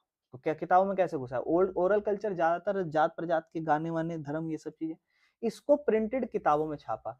प्रिंटेड मटेरियल जो था ना उसको ओरली बांटा जाने लगा, जो भी छपाई हुई उसको मैं पढ़ के सुना रहा हूँ। फॉर एग्जाम्पल आपके पेज नंबर 1 इसमें ये है वो है, ऐसे ऐसे। तो आपको चीजें, ओरल कल्चर को काइंड ऑफ प्रिंटिंग से मिक्स करा गया इस तरीके से, ठीक है ना। तो जो बाउंड्री थी ओरल कल्चर कल्चर की और रीडिंग कल्चर की, वो अनक्लियर थोड़ी सी होती गई, और दोनों कल्चर कहीं ना कहीं आपस में मिक्स कर गए, ठीक है ना। Religious debates and the fear of print. अब इससे एक और बहुत बड़ी प्रॉब्लम आने लगी, जब रिलीजियस प्रिंट वाला, कौन सा वाला प्रिंट, रिलीजियस धार्मिक जो प्रिंट होने लगा, तो उससे प्रिंट में फियर भी जगा, ठीक है ना। कैसे? प्रिंट से आइडिया फैलेंगे, समझ पा रहे हो आइडिया कैसे? जैसे फॉर एग्जांपल आप भी क्रिश्चियन हो, आप भी क्रिश्चियन हो, आप भी क्रिश्चियन हो, आप जर्मनी के क्रिश्चियन हो, आप ब्रिटेन में क्रिश्चियन हो, आप इटली में क्रिश्चियन हो। क्या आपके इलाकों में फर्क है? हाँ, आप अलग अलग इलाकों से हो, तो आप अपना अलग अलग धार्मिक, हो सकता है कुछ कुछ धार्मिक एक्टिविटीज अलग हो। जैसे फॉर एग्जाम्पल मैं दिवाली की बात करता हूँ, आप दिवाली में पूजा करते हो, आप करते हो, हम भी करते हैं। तो जैसे मान लो हम 3 करते हैं, तीनों का तरीका सेम नहीं होगा, वो डिपेंड करता है हमारे पूर्वजों के ऊपर, वो उनके पूर्वजों पे डिपेंड करता है, जैसे जैसे सबने बताया। फॉर एग्जाम्पल हमारे जैसे मान लो कि डिफरेंट तरीके हैं, कुछ अलग हल्की सी कुछ 2-4 चीजें अलग बनाई जाती है, तो आपके हो सकता है कुछ 2-4 चीजें हल्की सी अलग बनाई, कुछ हो सकता है किसी का कुछ 2-4 चीजें अलग बनाई गई हो, ठीक है ना। तो क्या हुआ यहाँ पे चीजें क्या हुई ना, अब जैसे जैसे मुस्लिम में मान लो ओरल गैदरिंग्स हो रही है, ओरल गैदरिंग्स कैसे, नमाज पढ़ रहे हैं सब लोग मिलके। हालांकि वहां ऐसा नहीं है कि कोई एक बंदा तेज चिल्ला के सबको समझा रहा है या कर रहा है, बट फिर भी कहीं ना कहीं मदरसा हो गया, जैसे ओरल टीचिंग्स होगी कहीं ना कहीं, है ना, मदरसा में तो ओरल टीचिंग्स होती है। तो क्या हुआ ना, इन्वेंशन जब प्रिंट का हुआ तो इससे ना लोगों के जो आइडियाज थे एक भारी मात्रा में फैलने लगे। हर बंदा अपने ओपिनियंस क्विकली और वाइडली बताने लगा कि मेरा तो ये सोच विचार है इस धर्म को लेकर, इस पूजा पाठ को लेकर, ऐसे ऐसे। अब लोग डिसएग्री करने लगे अथॉरिटी, सरकार से, बोले कि सरकार गलत है, मुझे लगता है सरकार ने राजा ने यह चीज गलत करी। लोग नए आइडिया के साथ आए। अच्छा, आइडियाज के साथ वही लोग आ पा रहे जो पढ़े लिखे हैं, जो खुद से किताब बना सकते हैं, छाप सकते हैं, खुद से अपनी बातें लिख सकते हैं, ठीक है ना। लोग अपने नए आइडियाज को, जो अपने व्यूज को या सर्कुलेट कर सकते थे, चारों तरफ बांट सकते थे। प्रिंटेड मैसेज ने लोग अलग अलग सोचने लगे, और जो एग्जिस्टिंग अभी के टाइम पे जो विचार चल रहे हैं, जो जो आप एक तरीका बनाते हो जो पूजा पाठ करने का, उस पर आप सवाल करने लगे कि ऐसा क्यों कर रहे हैं हम। जैसे आप कोई भी पूजा कर रहे हो, उस पे सवाल तो आपके मन में कभी हुआ होगा, है ना? कि ऐसा क्यों कर रहे हैं? समझ रहे हो? ऐसा ऐसा क्यों है? ये चीज़ वैसी क्यों है? ये चीज़ वैसी क्यों है? हम पूजा में ये क्यों कर रहे हैं? हम पूजा में वो क्यों नहीं कर रहे हैं? इंसान ने वेलकम नहीं करा प्रिंटेड बुक्स को। बहुत सारे लोग जो थे, वो प्रिंट से डरते थे। तो बुक जो थी कहीं न कहीं ईज़िली अवेलेबल थी। प्रिंट जो हो सकता है वो लोग लोग मतलब लोगों को लगने लगा कि यार ये बेकार है प्रिंटेड बुक्स। क्यों? क्योंकि ये हमारे धर्म पे सवाल खड़ा कर रही है। सवाल पूछने लग जाते हैं लोग कि ऐसा क्यों, वैसा क्यों? तो रिलीजियस लीडर्स या राजा या राइटर्स उनको डर था कि जो विद्रोही लोग हैं ना, उनका आइडिया ज़्यादा फैल जाएगा। वो आप खुद सोचो ना, लोगों ने जब नेशनलिज्म करा, जब रिबेलियन करा, फ्रांसीसी क्रांति में दंगे करे, रेवोल्यूशन करा, तो उसमें प्रिंट कल्चर का कितना इंपॉर्टेंस रहा होगा। जब तक आइडिया फैले नहीं होंगे चारों तरफ, लोगों के मन में सवाल नहीं आएंगे, लोगों ने दंगे नहीं करे होंगे ना तब तक। तो जो रेबेलियस आइडियाज है, मतलब जो विद्रोह करने वाले आइडिया हैं, वो फैल जाएंगे और लड़ाई झगड़ा प्रॉब्लम। जो इररिलीजियस थॉट है वो बढ़ जाएंगे, जो धार्मिक सोच नहीं है वो बढ़ जाएंगी, और जो रिस्पेक्ट है ट्रेडिशनल और वैल्यूएबल लिटरेचर की वो कम होती जाएगी। तो वो विश्वास रखते थे कि अगर प्रिंटिंग कंट्रोल नहीं की गई ना, तो हमारी सोसाइटी जो है ना वो डिसऑर्डरली हो जाएगी। एक ऑर्डर जो चल रहा होता है ना, तरीका रहन सहन का, वो खत्म खत्म हो जाएगा। और इस डर से प्रिंटिंग बुक्स को, जो प्रिंटेड बुक्स को, उसको क्रिटिसाइज भी करा गया। ठीक है ना, अटेम्प्ट्स करे गए कि इन पे कंट्रोल किया जाए, ज्यादातर लोग जो लोग पढ़ रहे हैं उसको बेकार माना गया। ठीक है ना। तो प्रिंट क्या कहते हैं, print and religion in Europe में क्या हुआ? तो देखो, रिलीजन सबसे बड़ा एरिया था जहां प्रिंट ने बहुत ज्यादा डिबेट किया। मतलब सबसे ज्यादा डिबेट जो प्रिंट की वजह से हुए ना, वो धार्मिक पक्ष पर हुए, कि जो धार्मिक वाली चीजें हैं उस पर बहुत बड़े सवाल खड़े हुए कि यार ये प्रिंटेड, जैसे कोई भी किताब छपी, कोई आइडिया लोगों ने जो स्प्रेड करा, तो मतलब जैसे फॉर एग्जांपल दो एक्टिविटी थी, पहले ए एक्टिविटी करते हैं, फिर बी एक्टिविटी करते हैं धर्म के लिए, पूजा पाठ या कुछ भी तरीका। किसी एक किताब में लिखा कि नहीं पहले बी होनी चाहिए फिर ए होनी चाहिए, तो आपके मन में सवाल आ जाएगा कि भैया ए पे क्यों हो रही है, बी पे क्यों नहीं, बी पे होनी चाहिए, पे तो लड़ाई हो जाएगी यहाँ पे, तुम पादरी थप्पड़ मार के भगा देगा, बोले ये क्या कर रहे हो तुम, है लड़ाई कर रहे हो। तो शुरुआती जो मॉडर्न यूरोप था उसमें प्रिंट अलाउ करा कि क्वेश्चन कर सकते हो आप धार्मिक पे, लेकिन नई इंटरप्रिटेशन जो थी ना रिलीजन की, वो तेज फैली। मतलब लोगों ने नए तरीके बनाए थे इंटरप्रिटेशन, मतलब अपने अपने माइंडों में बनाया कि नहीं ऐसे होनी चाहिए पूजा पाठ, नहीं ऐसे होना चाहिए धार्मिक को फॉलो करना। इसमें एक मार्टिन लूथर थे, 1517 में इन्होंने 95 थीसिस लिखी थी, और इन्होंने क्रिटिसाइज करी थी रोमन कैथोलिक चर्च की प्रैक्टिसेस। उन्होंने कहा कि ये क्या है, मतलब इसमें कुछ 95 थीसिस लिखी है इन्होंने, और इन्होंने पूरा क्रिटिसाइज करा है जो रोमन कैथोलिक चर्च होते हैं ना उसको। और उनके जो क्या कहते हैं प्रिंटेड कॉपी थी उनके आइडिया की, वो पेस्ट करी गई चर्च के दरवाजे पे मतलब उसको लिख दिया गया विटनबर्ग पे। ठीक है ना। तो ये जो एक्ट था ना, ये चर्च को डिबेट करने पे चैलेंज कर दिया, मतलब अब चर्च इसका जवाब दे जो भी उन्होंने क्रिटिसाइज करी है उस चीजों पे। बाकी लूथर के आइडिया बहुत ज्यादा फैले थे। तो जो लूथर के आइडिया थे वो प्रिंटिंग की वजह से, जो लूथर की राइटिंग्स थी वो लार्ज नंबर में फैली, और वो लोग they were read by people across Europe, पूरे यूरोप में लोगों ने उसको पढ़ा। और उनका जो काम था उससे हुआ क्या, डिविजन्स आने लगे चर्च के बीच में, दो ग्रुप बनने लगे। एक तो जो रोमन कैथोलिक चर्च जो सारी प्रैक्टिसेस फॉलो करते हैं, और दूसरे जो पहले उसी को फॉलो करते थे, लेकिन उनके मन में एक सवाल आया कि हाँ ऐसा क्यों होना चाहिए, जो मार्टिन लूथर के साथ खड़े हो गए कि हाँ जी हमारे भी सवाल हैं, इसका जवाब दो।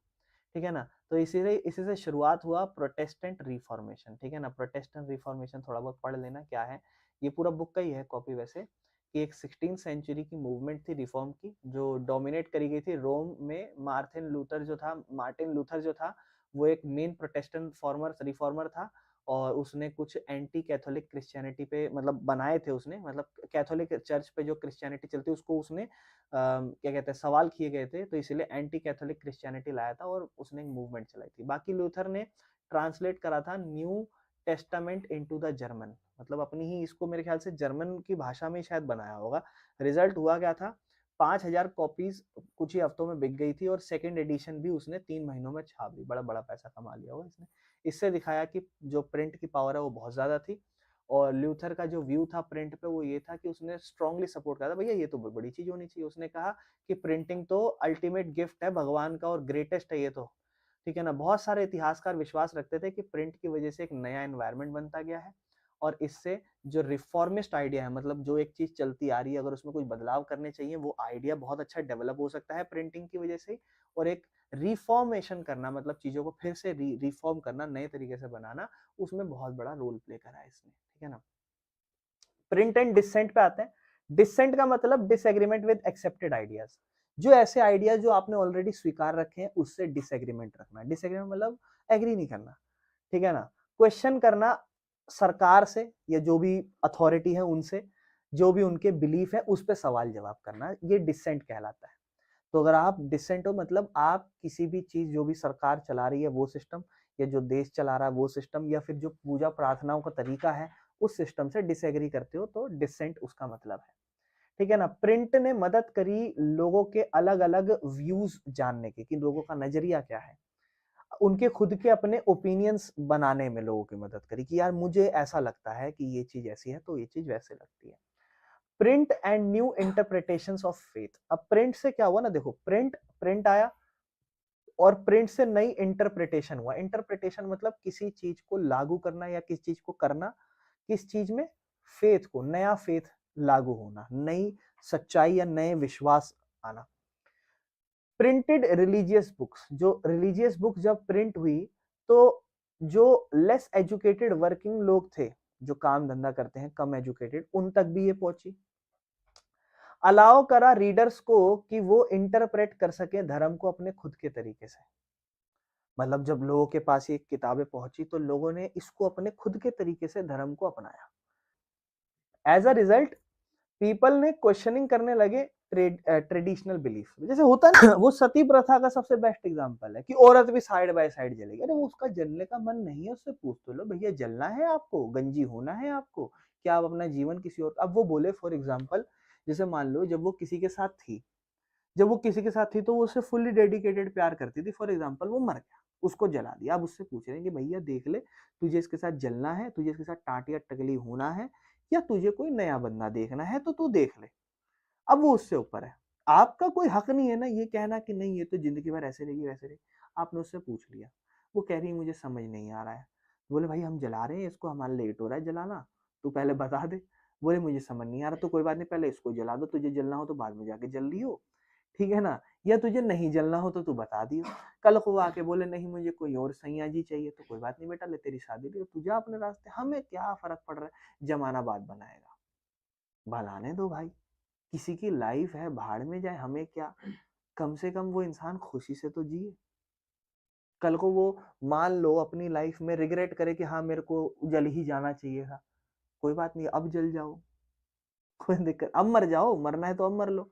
या वो लगे कि यार बच गई भाई मैं, मुझे वो जो बंदा था उससे भी बहुत अच्छा कोई मिल गया, या मैं अपनी लाइफ बहुत बेटर जी पा रही हूँ, तो एटलीस्ट ये तो रहेगा कि ठीक है भाई, जी लो, जाओ, कोई नहीं पूछ रहा तुम्हें। तो मतलब समझ पा रहे हो कहीं ना कहीं आप, कि जो भी अपनी लाइफ में कर रहा है करने दो, समझ रहे हो। और यही धर्म का पालन करना है कहलाता है। New and different ideas about faith developed, मतलब वही नए और अलग अलग विचार लोगों के, फेथ फेथ समझते हो ना, विश्वास रखना, वो विकसित होते गए। एक केस है मेनोकियो, ठीक है ना। 16वीं सदी के अंदर मेनोकियो एक मिलर था इटली के अंदर, और वो किताबें पढ़ रहा था अपने लोकल एरिया में, उसको अवेलेबल थी। जब पढ़ा उसने तो इसने बाइबल को अपने खुद के तरीके से समझा, कुछ अलग, कि अच्छा ओ भगवान का मतलब ये है, बाइबल में जो जो चीजें लिखी थी। और फिर इसने अपने खुद के गॉड के बारे में समझा और खुद क्रिएशन बना दी गॉड के बारे में। ये आइडियाज जो थे ना, इससे जो रोमन कैथोलिक चर्च थे वो बोले अबे पागल, ये हमारा तरीका ऐसे होता है, हमने बाइबल में लिखा भी और तूने इसको अपने तरीके से कुछ और बना दिया। गुस्सा हो गए ना वो लोग। उन्होंने कहा कि ये तो बहुत ही खतरनाक है, तू तो हमारे अंदर ही कुछ नया धर्म बनाने लग गया, कल को तू 50 लोगों 100 लोगों को सिखाएगा, वो तेरे साथ से एक नए धर्म की परंपरा बढ़ जाएगी, कल को तेरी समाज के लोग फिर हमसे लड़ेंगे कि नहीं नहीं नहीं ये तो हमारा ही है, ये तुम्हारा अलग है हमारा अलग है। तो ये सवाल उठने लगे, ठीक है ना। Inquisition and punishment, Roman church ने फिर इंक्विजिशन करने लगा, मतलब एक court to find punish people with wrong belief, जो गलत रॉन्ग बिलीफ रख रहा है, ये सब किताबें पढ़ के उनको पनिश करना, ये करना शुरू करा। तो मेनोकियो को जो है 2 बार पकड़ा गया, फाइनली उसको एग्जीक्यूट कर दिया गया बेचारा। ये दिखाता है कि चर्च ने बहुत ही भयंकर डिसेंट के साथ रिएक्ट करा था, बहुत गंदा लपेटा था लोगों को, ठीक है ना, कंट्रोल ओवर पॉइंट। चर्च जो है ना वो परेशान था क्योंकि जो प्रिंटेड किताबें थी ना वो लोगों को सवाल पूछने शुरू कर रहा था, है ना। चर्च ने क्या करा, चर्च ने ना कंट्रोल लगा दिया पब्लिशर पे और बुक सेलर पे, बहुत सारी किताबें बैन कर दी। 1558 से चर्च ने मेंटेन करा कि जो भी प्रोहिबिटेड बुक्स है उसको मेंटेन किया जाए। इस लिस्ट में उन्होंने इंक्लूड करी कुछ ऐसे, मतलब उनको उनको कहा कि ये बुक्स जो है ना वो थोड़ी डेंजरस हो सकती हैं और ये चर्च की टीचिंग के खिलाफ है। ये सारी किताबें इंपॉर्टेंट टर्म्स आप चाहो तो इनके मतलब जान सकते हो, जो भी बुक वो यूज होते हैं, जैसे काइंड ऑफ होते हैं ना कीवर्ड्स टाइप। वो fear of the book, book से क्या फियर था। हु वाज इरेस्मस, इरेस्मस या इरास्मस या फिर इरेस्मस, कुछ जो भी है। इरेस्मस एक लैटिन स्कॉलर था, यानी कि एक कैथोलिक रिफॉर्मर भी था, ठीक है ना, मतलब कैथोलिक जिसने हो सकता है टीचिंग्स में कुछ रिफॉर्म्स लाए हो या कुछ बदलाव लाने। इसने भी क्रिटिसाइज करी गलत प्रैक्टिसेस ऑफ कैथोलिसिज्म की, ठीक है ना। इसने सपोर्ट नहीं किया, मतलब प्रॉपर तरीके से इसने मार्टिन लूथर को सपोर्ट नहीं किया जो क्रिटिसाइज कर रहा था, इसने उसको प्रॉपरली सपोर्ट नहीं किया। लेकिन ये दूर रहा प्रोटेस्टेंट की मूवमेंट से, इसने ऐसा भी नहीं कि कोई मूवमेंट चलाई हो प्रोटेस्ट करने की, ये थोड़ा उससे भी दूर रहा। इसकी स्टेटमेंट का मतलब क्या था, इसने इसको ऐसा महसूस होता था कि प्रिंटिंग जो है ना वो करना बुक्स की वो बहुत कॉमन हो चुकी है। Uncontrolled printing could damage true learning, जो ऐसी प्रिंटिंग जो अनकंट्रोल्ड है, जिसको कंट्रोल नहीं किया, वो जायज बात है, एक अच्छी जो ट्रू सही मायनों में जो लर्निंग होनी चाहिए, सही मायनों में जो हमें सीखना चाहिए, उसको इग्नोर कर सकती है या फिर उसको नुकसान दे सकती है। लोग जो हैं वो अगर गलत और हार्मफुल आइडियाज पढ़ लेंगे तो प्रॉब्लम हो जाएगी। मतलब जो लोग भर भर के, अब जैसे जैसे अब एक ट्रेंड ऐसा चलने लग रहा है ना, हर चीज का एक ट्रेंड आ जाता है। ट्रेंड क्या चलने लग रहा है कि जो भी टीचिंग्स आ रही हैं वो सारी टीचिंग्स अब अगेंस्ट में रोमन कैथोलिक चर्च के अगेंस्ट ही आ रही है कि इनकी टीचिंग्स बेकार है, देखो ये होती है असली टीचिंग्स। तो उन्होंने कहा ऐसा भी नहीं है कि हर बंदा अपनी टीचिंग्स देके सब क्रिटिसाइज ही करने बैठे। जो चीजें गलत है वो कहीं ना कहीं चीजें गलत जाएंगी, बट कुछ चीजों को क्रिटिसाइज हम कर सकते हैं और कुछ को हमें नहीं करना चाहिए। तो कहीं ना कहीं लोगों के मन में अगर वो हर चीज से इन्फ्लुएंस होके पढ़ने बैठे तो उन्हें हर चीज गलत ही नजर आने लगेगी। तो उन्हें डर था कि जो प्रिंट है ना वो हमारा स्कॉलरशिप कम कर सकता है, और जो लोग हैं प्रिंट जो है वो डिस्टर्ब कर सकता है हमारे सोशल और धार्मिक ऑर्डर को, ठीक है ना। तो कहीं ना ये बीच में आ गए। इन्होंने कहा कि कुछ चीजें हैं जो गलत हैं और ऐसे भी लोग हैं जो इसको फुल्ली क्रिटिसाइज कर रहे हैं। तो जो चीज गलत है उसके मैं खिलाफ तो हूं, लेकिन जो लोग इसको बिल्कुल एक्सट्रीम तरीके से कुछ भी बोल के क्रिटिसाइज कर रहे हैं वो भी गलत है। समझ रहे हो। रीडिंग मेनिया, धीरे धीरे लिटरेसी रेट बढ़ता गया यूरोप में, मतलब लोग पढ़े लिखे होने लग गए ज्यादा से ज्यादा। लिटरेसी इंक्रीज हो गई बहुत सारे यूरोप के पार्ट्स में। चर्च जो थे अलग अलग डेनोमिनेशंस के वो खोले गए, विलेज में स्कूल्स, ठीक है ना। पीजेंट्स और आर्टिजन्स थे वो भी अब धीरे धीरे पढ़ना सीख गए। जब 18वीं सदी खत्म हुई तो लिटरेसी रेट 60 से 80% कुछ इलाकों में तो पहुंच चुका था कि 100 में से 60 से 80 लोग पढ़े लिखे ही हैं। जब स्कूल्स फैलता गया तो लोग एक अच्छी आदत डालने लगे रीडिंग की, और इसी सिचुएशन को हम रीडिंग मेनिया कहते हैं। और कहीं ना कहीं इसलिए तो हमारे घर वाले भी जो है वो कहते हैं ना, बेटा ये सब क्या फोन वोन चलाते हो, किताब पढ़ो, किताब से देखो। क्यों? क्योंकि कहीं ना कहीं उनके जमाने में भी जो बुक्स है उनकी बहुत इंपॉर्टेंस है। ये आज से 10-15 साल पहले तक तो आप नहीं कहोगे, लेकिन इससे पहले तो बुक्स ही सबसे ज्यादा इंपॉर्टेंट थी। इवन आज के टाइम पे भी कुछ चीजें ऐसी हैं जो बुक नहीं रिप्लेस कर सकती है, मोबाइल नहीं रिप्लेस कर सकती है। प्रिंटर्स जो थे ना वो ज्यादा से ज्यादा और प्रिंट करने लगे किताबों को। न्यू पॉपुलर रीडिंग मटेरियल आने लगा, बहुत सारे तरीके की किताब प्रिंट करी जो ऑर्डिनरी आम जनताओं के लिए थी। बुक सेलर जो थे ना वो पेडलर्स को हायर करने लगे जो गांव गांव जाकर छोटे सस्ते से सस्ती और सस्ती किताबों को, स्मॉल किताबों को बेचा करते थे, ठीक है ना।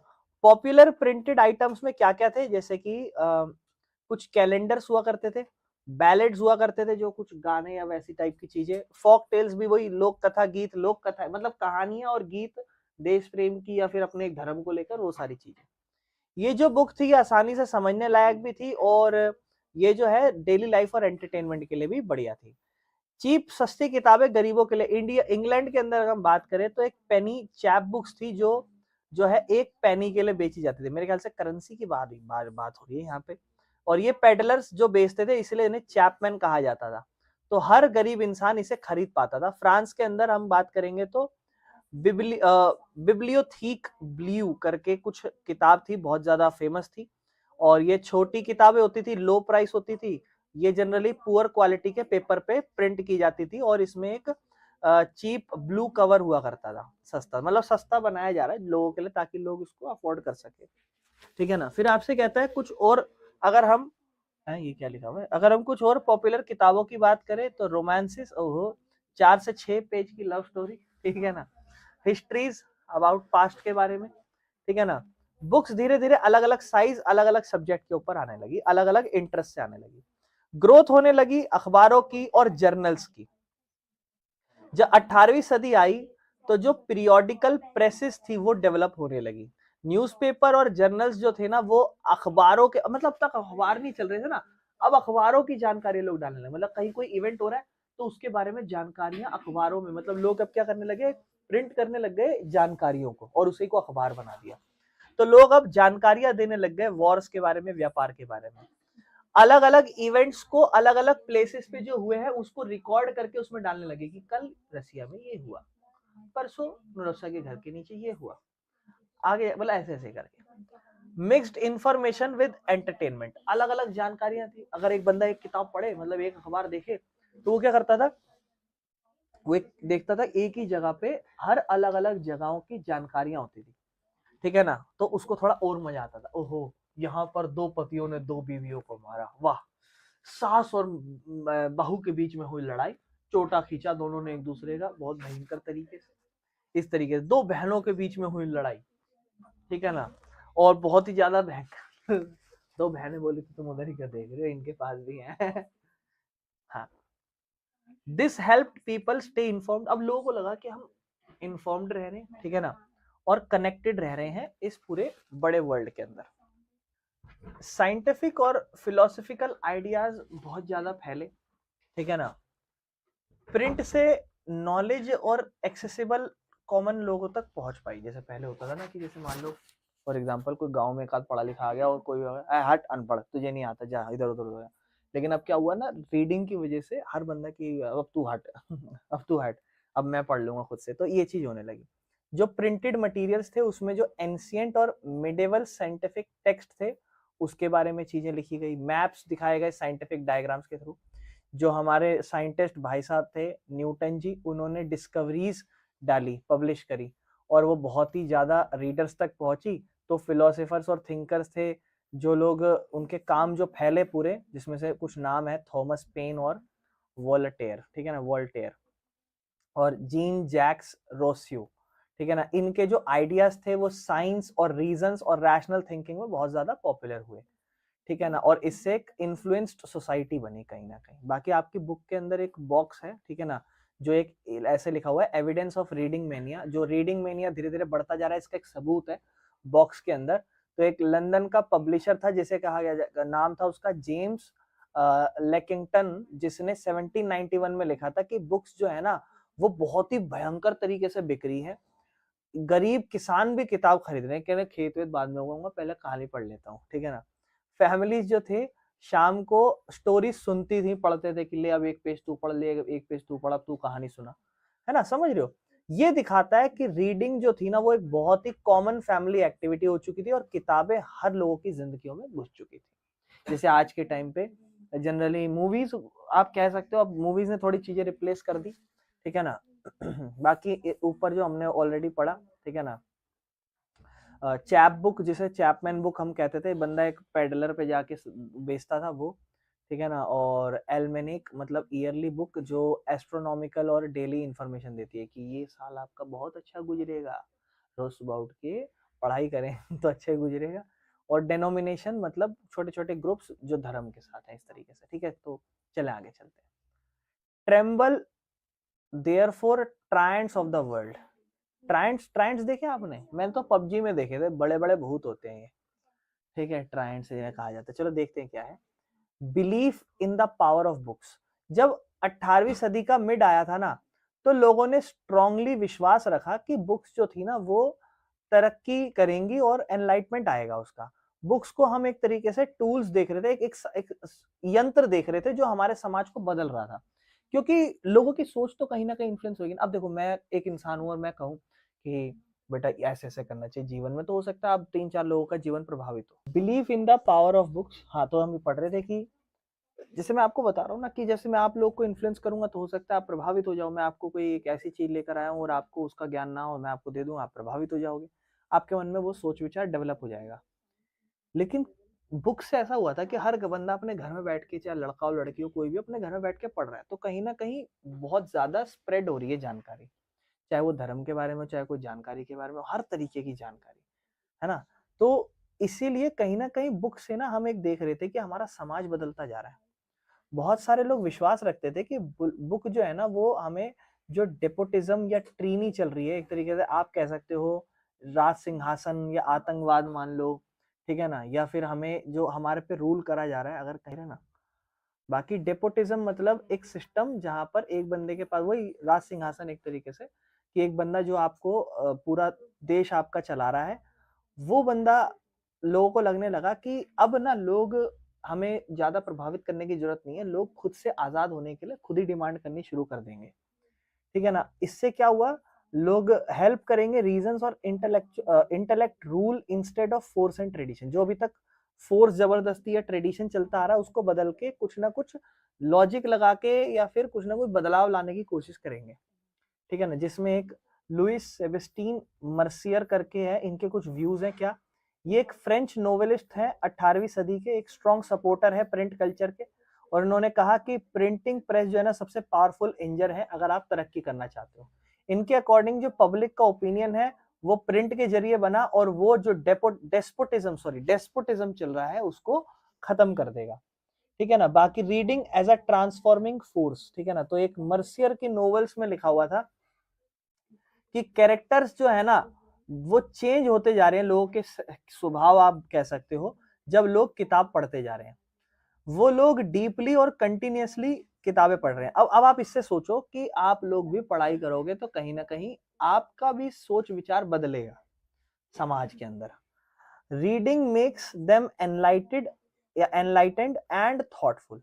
उन्होंने स्ट्रांगली विश्वास रखा कि प्रिंट जो है ना वो ट्रीनी जो चलती आ रही है, जो एक तरीके से स्ट्रॉन्ग काइंड ऑफ राजा को एक आतंकवाद की तरह पावर, नेगेटिव पावर तरीके से दिखाया है, वो खत्म हो सकती है और राइटर के पास एक अच्छी पावर है, ठीक है ना? Tremble therefore tyrants of the world, tremble before the virtual writer, ये इन्होंने डिक्लेयर करा था कि ट्रेम्बल है therefore tyrants of the world की वजह से ट्रेम्बल चलता आ रहा है, और पहले चलता था वर्चुअल राइटर्स की वजह से। ये दिखाता है कि प्रिंट एक ऐसा वेपन है जो हम ऑपरेशन मतलब अगेंस्ट में जा रहे हैं, वो हमारे को पावरफुल बेनिफिट देगा। मतलब आप किसी राजा वाजा के खिलाफ अगेंस्ट हो सकते हो, तो आपके पास हथियार क्या है, राइटिंग, प्रिंट कल्चर। और रीडिंग कहीं ना कहीं आपकी आजादी और तरक्की से लिंक करता है, ये चीज इसमें कही गई है। बाकी प्रिंट कल्चर का फ्रांसीसी क्रांति से क्या लेना देना है, और ये इंपॉर्टेंट टॉपिक है, इससे जब हम पीवाईक्यू भी बना रहे थे तो बहुत सारे क्वेश्चन दिखे हैं प्रिंट और फ्रेंच रेवोल्यूशन से। बहुत सारे इतिहासकार विश्वास रखते थे कि जो प्रिंट कल्चर है उसने मदद करी है फ्रेंच रेवोल्यूशन के अंदर। मेन आर्ग्यूमेंट्स क्या है, सबसे पहला आर्ग्यूमेंट कि इससे लोगों का आइडियाज ज्यादा से ज्यादा फैले। प्रिंट की मदद से लोग जो ज्यादा से ज्यादा सोचने पे मजबूर हुए थे और सोचने लगे थे। तो थिंकर जैसे कि ये जो दो बंदों के नाम है, ऐसे लोग, इनकी राइटिंग्स ने कहीं ना कहीं जो पुराना तरीका है, जो सुपरस्टिशन लोगों को शुरू से विशेष अधिकार मिलता हुआ है, इसको क्रिटिसाइज करा लोगों ने। डेस्पोटिज्म, जो भी राजा का शासन है, उसको अगेंस्ट गए लोग, और उन्होंने रीजन और रैशनल थिंकिंग, सबके लिए बराबर सोच विचार रखना, उस पर इन्होंने सपोर्ट करा। इन्होंने क्वेश्चन करे चर्च की अथॉरिटी से कि तुम्हारे पास इतनी पावर या ये क्या सिस्टम है जो पूजा पाठ करने का है। क्रिटिसाइज करा कि जो एक सरकार है उसके पास एब्सोल्यूट पावर खुद के पास है, उसको क्रिटिसाइज करा। एज अ रिजल्ट हुआ क्या, लोग ना एक समाज में सवाल जवाब करने लग गए क्रिटिकल माइंड से। तो सबसे पहला सवाल तो यही था हमारा, क्या, कि जो धीरे धीरे एनलाइटमेंट आइडियाज फैलते जा रहे हैं, ये सबसे पहला आर्ग्यूमेंट था कि भैया ऐसा क्यों है कि आपके पास ही सारे अधिकार ये सब है। दूसरा, second argument, culture of debate and discussions. Print की वजह से एक नया पब्लिक कल्चर बन गया था बहस करने का।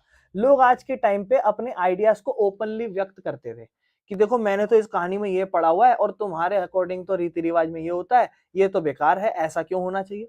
और एक्चुअल में ऐसा क्यों भी हो पाया ना, देखो रीडिंग की वजह से नहीं हो पाया। एक्चुअल में क्या हुआ ना, जैसे मान लो आप अभी तक कोई एक तरीका मानते आए हो पूजा पाठ करने का, और आज के टाइम पे आपको किताब में कुछ पता चल जाए, या फिर कभी कभी आप इंस्टाग्राम पे रील वील यूट्यूब पे भी देखते हो, तो आप नॉर्मली कोई चीज कर रहे होते हो, लेकिन किसी चीज का लॉजिक आपको बाद में जाके पता चलता है कि अच्छा ये हम इसलिए करते हैं, अच्छा इसलिए ये ऐसे होता है, इसलिए हमें ये करना पड़ता है। और कभी कभी आपको जब पता भी नहीं होता तो आपके मन में एक सवाल भी आता है कि अच्छा ये चीज ऐसे इसलिए होती है, तो मैं ये चीज क्यों कर रहा हूँ, मुझे तो ये चीज सही नहीं लगती है जो चीज मैं धार्मिक तौर पर करता आ रहा हूँ। समझ रहे हो। अब जनरली अभी हम लोग क्या है ना, देखो आप लोग पैदा हो जाते हो, आप लोग खाना वाना खाते हैं बचपन में, तो आपके घर वाले जो जनरली हिंदुइज्म फॉलो करते हैं, लेकिन वो आपको मांस मच्छी भी खिलाते हैं भर भर के, कि ले बेटा आज तो मंगलवार है, आज तो हनुमान जी के दिन, आज मत खाइयो, गलती से बहुत चपेट पड़ेगी तेरे, बिल्कुल मत खाता नजर आ जाइयो, तो कल खा ली बेटा, कल तो हम घर में बनाएंगे। हाँ हाँ, मंदिर तो बगल घर में बगल में ही है, उनके मंदिर के बिल्कुल सामने बैठ बैठ के खाएंगे, कोई दिक्कत नहीं है, पर तू भर भर के खाना बच्चे आराम से, कोई दिक्कत नहीं है। तो मतलब समझ रहे हो आप। अब आपके मन में 10 सवाल आ सकते हैं जब आप इस चीज पे नेचुरली सोचोगे कि ऐसा क्यों। लेकिन अभी आप नहीं सवाल कर रहे ना, आपको तो बस पाला जा रहा है, आपको इस चीज से कोई क्वेश्चन नहीं है, आपको सिर्फ खाने से मतलब, आप खा रहे हो। एक टाइम बाद आपको लगेगा कि हाँ हम क्यों खा रहे हैं, या आपके मन में सवाल आएगा कि हम ऐसे जानवरों को क्यों देख रहे हैं। दूसरा आर्ग्यूमेंट आप समझ गए होगे कि अब लोग आपस में बहस करने लगे, अरे नहीं मैंने इस किताब में ये पढ़ा था, तूने इस किताब में ये पढ़ा था, तो कहीं ना कहीं लोग अपने आइडियाज को ओपनली डिस्कस कर रहे हैं, क्वेश्चन कर रहे हैं कि ये ऐसे होना चाहिए, ये विश्वास, ये संस्थाओं के ऊपर पब्लिक डिस्कशन चल रहे हैं। लोग नए रेवोल्यूशनरी आइडियाज के ऊपर बात कर रहे हैं कि हमारे को अपने समाज में एक बदलाव की जरूरत है। बहुत सारे लोगों को अवेयर करा जा रहा है कि देखो ये तो तुम्हारा अधिकार होता है, हम सबका अधिकार है, हम सबको मिलकर लड़ना चाहिए, हम इंसान पैदा हुए हैं, हम इंसान है, सबको बराबर मौका मिलना चाहिए, वो सारी चीजें चल रही थी। तीसरा आर्ग्यूमेंट क्या था कि मोनार्की हटाओ, सबसे पहले तो यहाँ से मोनार्की हटाओ। कहता है 1780 तक तो एक सबसे बड़ा अमाउंट ऑफ लिटरेचर जो था ना, वो क्रिटिसाइज ही करता था मोनार्की को, कि यहाँ राज शासन बेकार है। उसमें वो कार्टून्स के थ्रू या कैरिकेचर्स के थ्रू या पैम्फलेट्स या पैम्फलेट्स के थ्रू वो क्या करते थे, क्रिटिसाइज करते थे मोनार्की। और ये जो वर्क है, आप ये सारी चीजें ना आप छोटी छोटी सिविक्स की बुक्स में देखोगे, छोटी छोटी क्लासों में, है ना। ये जो वर्क्स होते हैं ये दिखाते हैं कि राजा और रानी जो है वो लग्जरी लाइफ जी रहे हैं, और कॉमन इंसान तो भैया छोटे छोटे कमरों में ऐसे। तो ये जो लिटरेचर थे ना, ये लगातार छुप छुप के बंटते थे, क्योंकि राजा रानी चाहेंगे थोड़ी ना खुल के बटे, इधर ओए पढ़ने दे उसे अपना काम कर। इससे जो हेट्रेड है मोनार्की के अगेंस्ट, राज शासन के अगेंस्ट, वो फैला। एक बैलेंस्ड व्यू की अगर हम बात करें तो हिस्टोरियंस ने ये भी कहा कि भैया डायरेक्टली आप जाके दंगे भी मत लड़ो, ठीक है ना। बहुत सारे लोगों ने बहुत सारे तरीके के लिटरेचर पढ़े, और उन्होंने बोला कि कुछ आइडियाज हम एक्सेप्ट करते हैं और कुछ को रिजेक्ट करते हैं, और कुछ कुछ आइडियाज को उन्होंने अपने खुद के तरीके से एनालाइज या इंटरप्रेट किया। मतलब भाई एक बुक है, अब जो बुक में लिखी अगर आप पूरा का पूरा वही बदलाव आप भी चाहते हो तो आप गोबर हो। क्यों? आप अपने आप को सोचो ना कि क्या सही में ये चीज होनी चाहिए। आप थोड़ा तो दिमाग लगाओ, जिसने जो कहा वो थोड़ी ना करोगे। तो आप थोड़ा सोचोगे कि यार इस बंदे का ओपिनियन ये है और शासन ये चलता है, इन दोनों को मैच करते हैं, क्योंकि इसने बिल्कुल अपोजिट चीजें कही है और इसने इसमें बिल्कुल अपोजिट चीजें चलती है, ये हम फॉलो करते आते हैं। तो हमारे जीवन के लिए इस लाइन से क्या लाइनें ऐसी हैं जो मिलके एक नई कंसेप्ट बननी चाहिए हमारे अकॉर्डिंग। वो लोगों ने थोड़ा थोड़ा करना शुरू करा। तो प्रिंट्स जो है ना, उसने ऐसा नहीं है कि माइंड्स को कंट्रोल कर लिया, लेकिन एक तरीके से एक दिखाया कि लोग अलग अलग तरीके से सोच पा रहे हैं कहीं ना कहीं, समझ रहे हो। फिर आई 19वीं सदी, ठीक है, राइज इन मास लिटरेसी, और लोग पढ़ने लिखे बन गए। 19वीं सदी में एक बहुत ही ज्यादा लिटरेसी मास आया, मतलब लोग बहुत ज्यादा पढ़े लिखे होने लग गए, बहुत सारे नए रीडर्स दिखाई देने लगे, ठीक है ना, बच्चे, औरतें, वर्कर्स। इस वजह से ज्यादा लोगों ने डिमांड करी, बुक्स बढ़ गई, ये हम पढ़े। जो आखिरी 19वीं सदी का लेट है, उसमें जो प्राइमरी एजुकेशन है वो कंपलसरी कर दी कि बच्चा 5वीं क्लास तक अब पढ़ेगा, ये कंपलसरी बना दो। रीडिंग की वजह से ही तो हुई, प्रिंट कल्चर की वजह से ही तो हुआ। रिजल्ट हुआ क्या कि जो स्कूल की टेक्स्ट बुक है उन्हें लार्ज नंबर में बांटे जाने लगी, और टेक्स्ट बुक बहुत ज्यादा इंपॉर्टेंट बन गई। फ्रांस के अंदर 1857 में एक चिल्ड्रंस की प्रेस भी बनाई गई, जो बच्चों के लिए नई स्टोरी या जो फेरी टेल्स की कहानी होती है, फोक टेल्स की कहानी होती है, लोक कथाएं, वो सब बताई जाने लगी। Folk tales and the Grimm brothers, Germany में ग्रिम ब्रदर्स थे जो जनरली फोक टेल्स को इकट्ठी करते थे किसानों से, और उनको फिर बहुत सारे इस पे काम करते थे, खूब साल तक काम किया, और 1812 में उन्होंने पब्लिश करने से पहले स्टोरीज को थोड़ा एडिट कर दिया, कोई भी वल्गर और अनसुटेबल जो चीज थी बच्चों के लिए जो नहीं होनी चाहिए थी उसको हटा दिया। तो इसीलिए जो पुरानी फोक टेल्स थी उसको रिकॉर्ड करा गया और उन्होंने there form was also changed by print. बाकी वो फिर अपने खुद के जो तरीके होते थे उसको भी उन्होंने प्रिंट के जरिए और चीजें चेंज कर दी, तो बच्चों के लिए भी चीजें थोड़ी करी जाने लगी।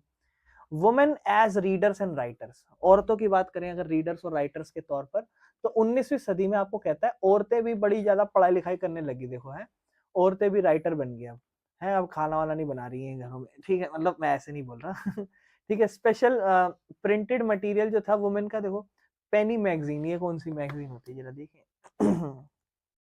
ये, ठीक है, मतलब बाकी गुड्स बिहेवियर, औरतों को कैसे रहना चाहिए, हाउस कीपिंग, घर में बच्चा कैसे पाले, तस्वीर ज्यादा बड़ी होगी ठीक है ना, या घर में काम धंधा कैसे करें।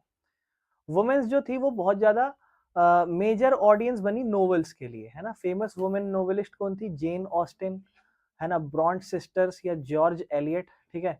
इनकी राइटिंग्स ने दिखाया औरतों को एक नया नजरिया, समझ रहे हो। इससे औरतें जो है वो स्ट्रॉन्ग पर्सनालिटी की हो गई, आजाद सोच, ओ हो, तो यहाँ से शुरू हुआ था ये ठीक है। इंडिपेंडेंट वुमेन, ठीक है, इंडिपेंडेंट थिंकिंग आने लगी कि हम भी बिना लड़कों के जी सकते हैं, इस तरीके की। डिटर्मिनेशन एंड सेल्फ रिस्पेक्ट, बिल्कुल देखो सेल्फ रिस्पेक्ट हर इंसान को अपनी करनी चाहिए, जरूरी नहीं है कि औरतों को ही करनी चाहिए। फिर वर्किंग एंड रीडिंग की बात कर, वर्कर्स और रीडिंग की बात करें तो लोग जो है ना लाइब्रेरी बनाने लग गए, ठीक है ना, 17वीं सदी तक। और कहता है 19वीं सदी में इंग्लैंड में तो लाइब्रेरीज की मदद से लोग पढ़ाई करने लगे, है ना। व्हाइट कॉलर वर्कर्स जो हो गए या कलाकार हो गए, लोअर मिडिल क्लास, ये लोग लाइब्रेरी जाके पढ़ाई वढ़ाई कर रहे हैं। कुछ वर्कर्स तो एजुकेट करते थे अपने आप को, अपनी खुद की क्लास लिखते थे, मतलब अपने खुद के बारे में इस तरीके से। या जब वर्किंग आवर्स धीरे धीरे कम होते गए तो वर्करों को टाइम मिलने लगा लिखने और पढ़ने का, और उन्होंने अपने पॉलिटिकल पैम्फलेट या अपनी खुद की बायोग्राफी लिखी कि देखो जी मेरी जिंदगी बहुत दुख भरी है, इस तरीके से अपनी कहानियां नहीं लिखते लोग। ये गरीबों का स्ट्रगल देखते हैं, मतलब पुअर रीडर्स का। इसका एक बॉक्स का एक एग्जांपल है, एक थॉमस वुड है, यॉर्कशायर मैकेनिक है, मतलब जगह है यॉर्कशायर, ठीक है ना। इसने एक पुराना न्यूज़पेपर उधार में लिया और क्या कहते हैं इसको, read them by fire light, मतलब वो आग जलती हुई लकड़ी की छत, नहीं ऐसे कुछ से पढ़ा। कैंडल्स नहीं अफोर्ड कर सकता था, हाँ वही है। और ऑटोबायोग्राफीज ऐसी हैं जो स्ट्रगल दिखाती है, जैसे एग्जांपल एक मैक्सिम गोर्की, बहुत सारे my childhood and my university describe करते हैं डिफिकल्टी जो गरीब लोग फेस कर रहे थे पढ़ने के लिए और सुनने के लिए। आओ जी स्टार्ट करते हैं। फर्दर इनोवेशंस, ठीक है ना। चेंजिंग प्रिंटिंग मशीन्स, मतलब क्या, प्रिंटिंग मशीन में बदलाव। कहता है जब लेट 18वीं सदी थी तो प्रिंटिंग प्रेस जो थी ना वो अब लकड़ी के बजाय मेटल की बनने लगी। और जब 19वीं सदी आई तो और ज्यादा नई इंप्रूवमेंट होने लगी और प्रिंटिंग बहुत ज्यादा तेज और बेहतर होती गई, ठीक है। कहता है power driven by printing press, जब मिड 19 सेंचुरी थी यानी कि 1850 के आसपास की बात, तब रिचर्ड एम हो जो न्यूयॉर्क के थे वो डेवलप करते हैं एक पावर ड्रिवन सिलेंड्रिकल प्रेस, ठीक है, ये यही तो नहीं है इस तरीके से, हाँ यही होगी, ठीक है ना। जो क्या करती थी, जो प्रिंट कर सकती थी 8000 शीट्स एक घंटे में, और बहुत ही ज्यादा फास्ट थी अगर आप पहले की प्रेसेस से कंपेयर करोगे। ये प्रेस खास करके यूज की जाती थी न्यूज़पेपर के लिए, क्योंकि न्यूज़पेपर में तो आपको पता है फास्ट प्रिंटिंग चाहिए, आज की खबर कल तक पहुंच जानी चाहिए, ठीक है ना, इस तरीके से। तो offset press and colour printing भी, अब 19वीं सदी में क्या हुआ, ऑफसेट प्रेस डेवलप हुई। इसके फायदे ये थे कि अब ये 6 कलर एक ही टाइम पे प्रिंट हो सकते थे, इससे कहीं ना कहीं प्रिंटेड का मटेरियल भी और बेहतर होने लगा, यानी कि इनोवेशंस हो रही है प्रिंटिंग के अंदर और बेहतर, समझ रहे हो। फिर इलेक्ट्रिकली ऑपरेटेड प्रेस आने लगी। अब 20वीं सदी जब 1900 से बाद का टाइम आया तो बिजली वाली प्रेस शुरू हमने करी शुरू, है ना, जिसमें हमने स्पीड और बढ़ते हुए देखी और प्रिंटिंग और बढ़िया एफिशिएंट होती गई, ठीक है ना। और भी इंप्रूवमेंट्स आई, जैसे बेहतर पेपर फीडिंग सिस्टम आया, इंप्रूव हुआ quality of printing plates, automatic paper की रील्स, ठीक है ना, फोटो इलेक्ट्रिक कंट्रोल्स जिसमें कलर की एक्यूरेसी के लिए इसको यूज किया गया। ये सारे बदलाव मिलके एक इम्प्रूव्ड दिखाता है लुक और क्वालिटी ऑफ प्रिंटेड टेक्स्ट। जो नए टेक्स्ट बनने लगे वो बहुत ही ज्यादा अच्छे क्वालिटी के दिखने लगे, वो चीजें होने लगी। New selling strategies by publishers, printings और पब्लिशर जो थे ना उन्होंने चेंज करा कैसे वो बुक्स को बेचते थे। कैसे बोलते हैं, नोवेल्स जो थी ना वो अब सीरियल की फॉर्म में बनने लगी, मतलब उन्होंने वो एक पहला सीरीज फिर दूसरा सीरीज उस टाइप करके बनने लगा। तो इससे हुआ क्या, एक नया स्टाइल बना नोवेल राइटिंग का। 1920 में इंग्लैंड के अंदर एक पॉपुलर बुक थी जो एक सस्ती सीरीज के अंदर बेची जाती थी, जैसे शिलिंग सीरीज कहा जाता था।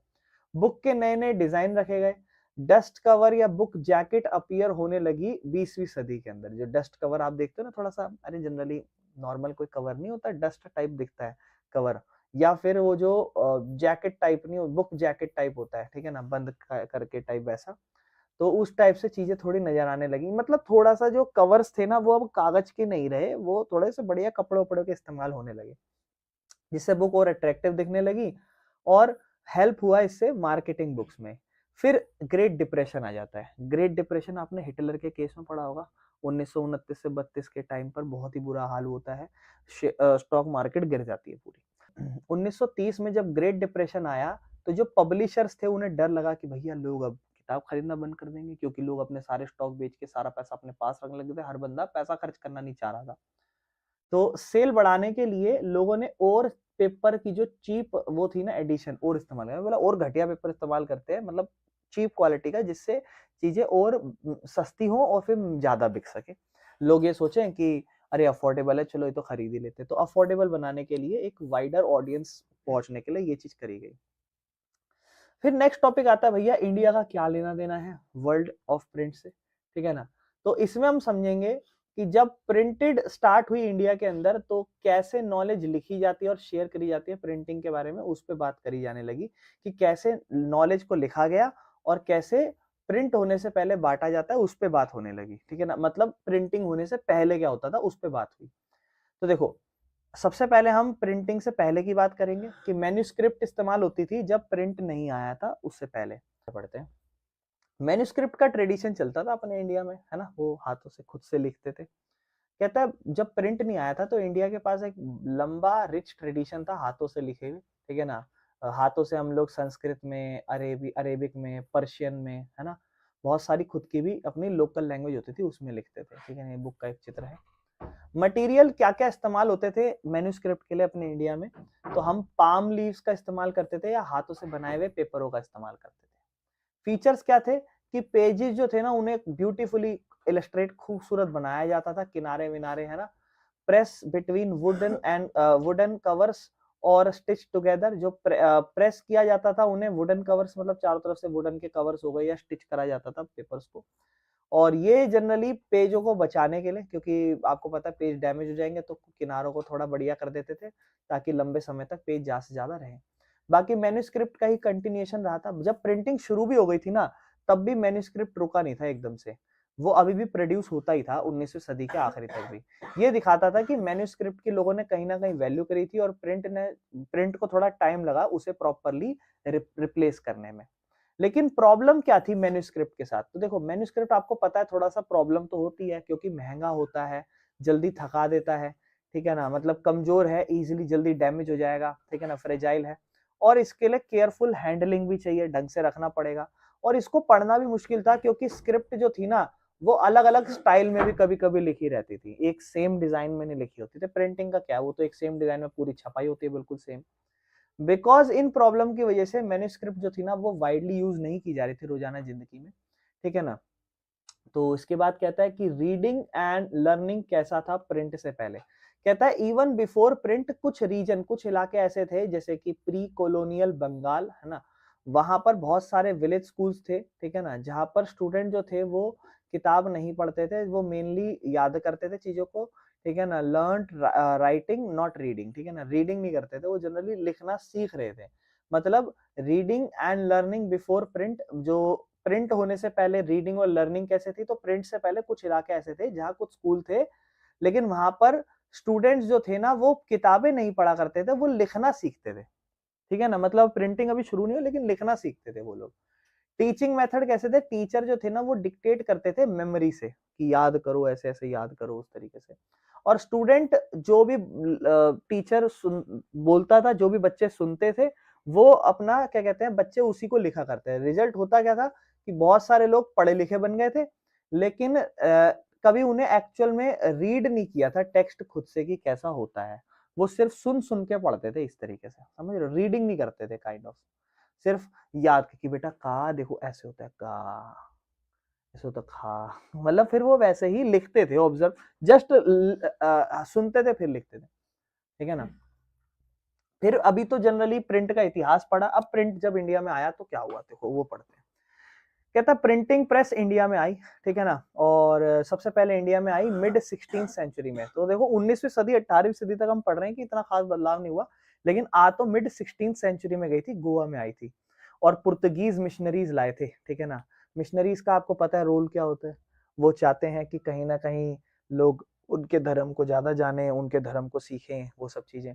तो कहता है जीस्यूट प्रीस्ट जो थे वो कॉनकनी सीखते थे, लर्न करते थे, और उसको बहुत ज्यादा रिलीजियस ट्रैक्ट में डालते थे, ठीक है ना, प्रिंट करते थे। और 1664 तक लगभग 50 किताबें छापी थी उन्होंने कॉनकनी और कनारा लैंग्वेज में, ठीक है ना। फिर आता है कैथोलिक प्रीस्ट जिन्होंने अपनी पहली तमिल बुक छापी थी 15 मतलब क्या हुआ, अपनी रिलीजियस टेक्स्ट को ये दूसरों की भाषा में छाप रहे हैं ताकि वो लोग पढ़ सके, ठीक है ना। इन्होंने प्रिंट करी तमिल बुक को 1579 में कोचिन के अंदर, और प्रिंट करी पहली मलयालम बुक 1713 में। 1710 तक आते आते जो डच के प्रोटेस्टेंट मिशनरीज थे उन्होंने भी 32 तमिल के टेक्स्ट लिखे थे, और बहुत सारे जो ट्रांसलेशंस थे वो पुरानी किताबों के ही थे कहीं ना कहीं। तो जनरली दो तीन चीजें हो रही है, एक तो अपने खुद का बांट रहे हैं और दूसरों का भी सीख रहे हैं, और उसका भी एक तुम्हारा अपने खुद के कल्चर का क्या इतिहास है उसको भी समझ के उसकी भी किताब लिख रहे हैं कहीं ना कहीं। दो तीन चीजें चल रही हैं।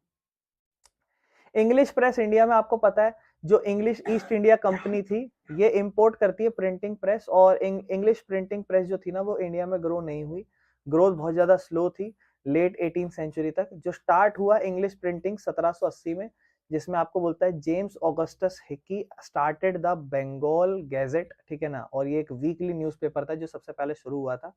जो बंगाल का गैजेट था, ठीक है ना, उसने डिस्क्राइब करा खुद को कि एक कमर्शियल पेपर है जो सबके लिए ओपन है, लेकिन किसी और से इन्फ्लुएंस नहीं है, हमारा खुद का है ये अपना।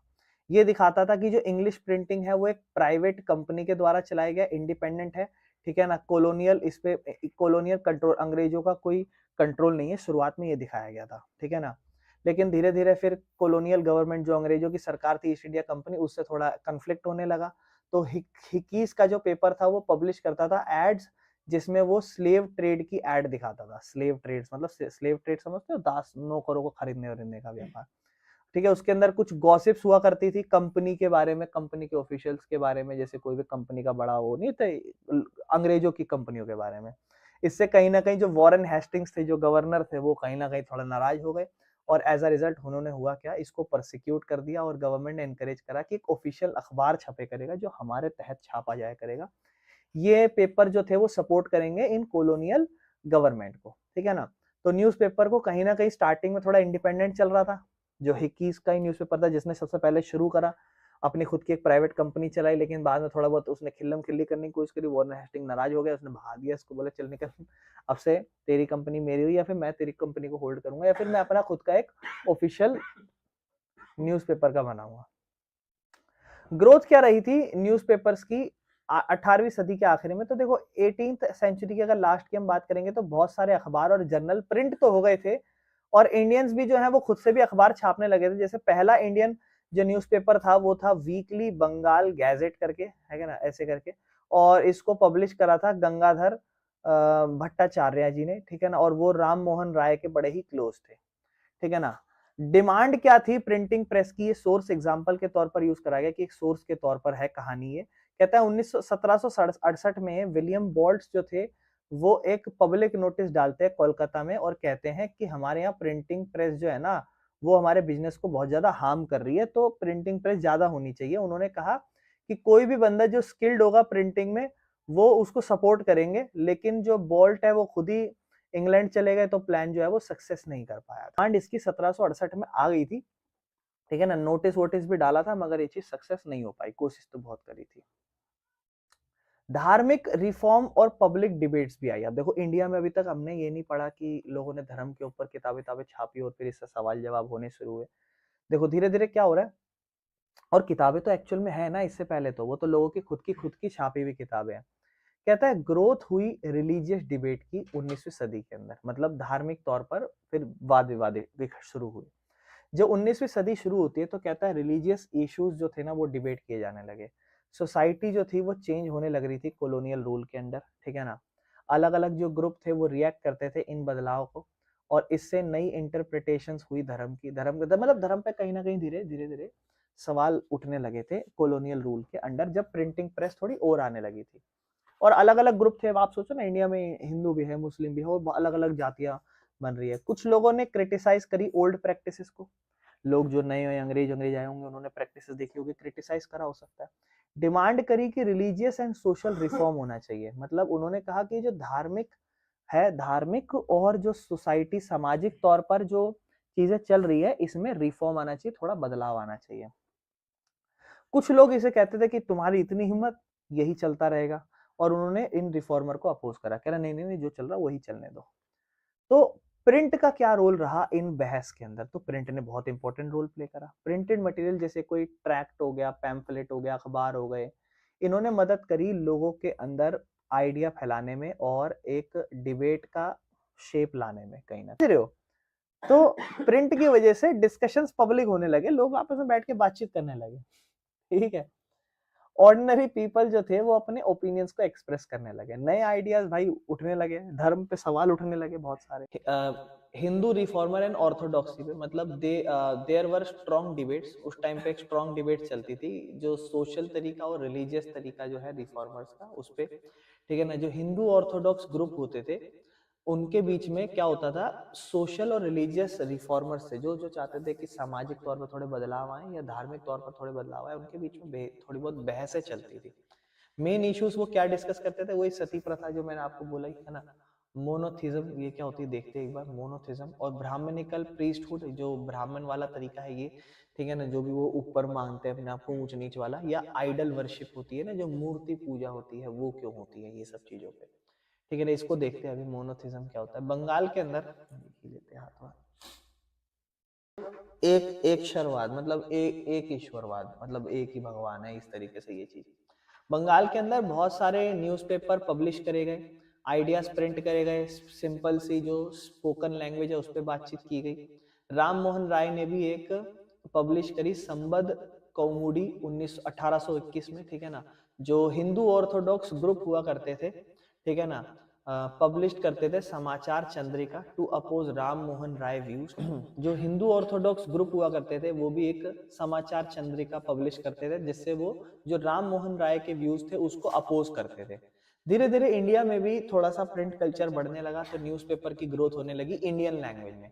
1822 में जो पर्शियन न्यूज़पेपर थे, जैसे कि जाम ए जहान नमा, ठीक है ना, ऐसे करके नामा करके होगा, नमा बोल मैंने नामा, और शमसूल अखबार, इस तरीके से ये अखबार जो है ना पर्शियन न्यूज़पेपर थे, ठीक है ना, पर्शियन अखबार थे, ठीक है ना। सेम ईयर में गुजराती न्यूज़पेपर भी और बॉम्बे समाचार भी स्टार्ट हुआ, और ये दिखाता है कि प्रिंट धीरे धीरे इंडियन भाषा में भी बढ़ने लगा।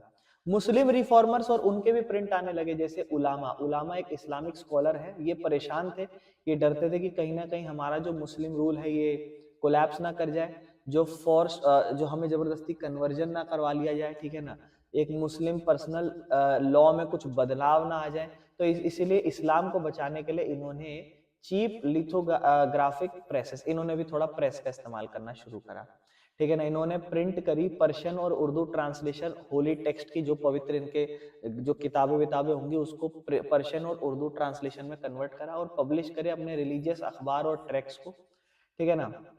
एक है देवबंद सेमिनारी, जो 1867 में फाउंड किया गया। इसमें थाउजेंड्स ऑफ फतवा जारी करे गए और मुस्लिम्स को गाइड करा गया, रोजाना जिंदगी कैसी होनी चाहिए एक्सप्लेन करा गया, इस्लामिक टीचिंग्स को। उर्दू प्रिंटेड जो है ना उसने हेल्प करी कहीं ना कहीं रिलीजियस आइडिया आने में और डिबेट पब्लिकली लाने में। तो कहीं ना कहीं मुस्लिम कल्चर्स भी प्रिंटिंग के थ्रू एक्सप्रेस किया जा रहा है। प्रिंट कैसे थे हिंदू रिलीजियस टेक्स्ट की अगर हम बात करें तो कहता है हिंदुओं के बीच में जो प्रिंट था वो एनकरेज करता था आपको धार्मिक कथाओं के बारे में, स्पेशली खास करके जो वर्नाकुलर, जो उनकी एक प्रॉपर लैंग्वेज हुआ करती थी उसके अंदर। जैसे कुछ डेवलपमेंट है, जैसे सबसे पहले रामचरितमानस, जो तुलसीदास थे 1810 में कोलकाता से, उन्होंने एक सस्ती सी cheap lithographic edition flooded north India मतलब बनाई, ठीक है ना। और 1880 के अंदर जो नवल किशोर प्रेस थे लखनऊ के अंदर ये खुली, और श्री वेंकटेश्वर प्रेस बॉम्बे में ये खुली, जो रिलीजियस किताबें छापती थी। फायदे ये हुए, किताबें सस्ती थी, आसान से उठा सकते थे, कहीं भी पढ़ सकते थे, और इसको लोगों को पढ़ाते हुए समझा भी सकते थे। इसका क्या हुआ, रिलीजियस जो प्रभाव पड़ा वो क्या पड़ा, तो इस वजह से हुआ कहीं नहीं, बहुत सारे लोगों को रिलीजियस बातें ज्यादा से ज्यादा पता चली, लोगों ने इस पे सवाल भी उठाए रिलीजियस बातों पे, और जो कंट्रोवर्सीज थी ना जो धर्म के बीच में, वो उगने लगी, मतलब बढ़ने लगी, कि देखो तुम्हारे धर्म में हमारे धर्म में, ये सब चीजें प्रिंट की वजह से प्रिंट की वजह से बहुत सारे लोग धर्म के थ्रू अलग अलग धर्म में कनेक्टेड भी हुए, न्यूज़पेपर शेयर करे गए एक जगह से दूसरी जगह, और इससे जो पैन इंडिया, पूरे इंडिया की आइडेंटिटी है वो पता चलता है कि अच्छा यहाँ ये चीज चलती है, वहाँ ये चीज चलती है, हर जगह की आपको कहानी एक सिर्फ घर बैठे किताब में पता चल रही है। तो न्यूज़पेपर इंपॉर्टेंट सोर्स क्यों है, तो न्यूज़पेपर को इसलिए इंपॉर्टेंट देखा जाए, इसके अंदर सारी जानकारी थी, और यहाँ पर आप एक प्लेटफॉर्म दे रहे हो जहां हर बंदा इस पे डिस्कशन फ्री में कर सकता है, अपनी बातों को कह सकता है, सरकार की पॉलिसी को क्रिटिसाइज भी कर सकता है कि सरकार ने ये काम गलत करा।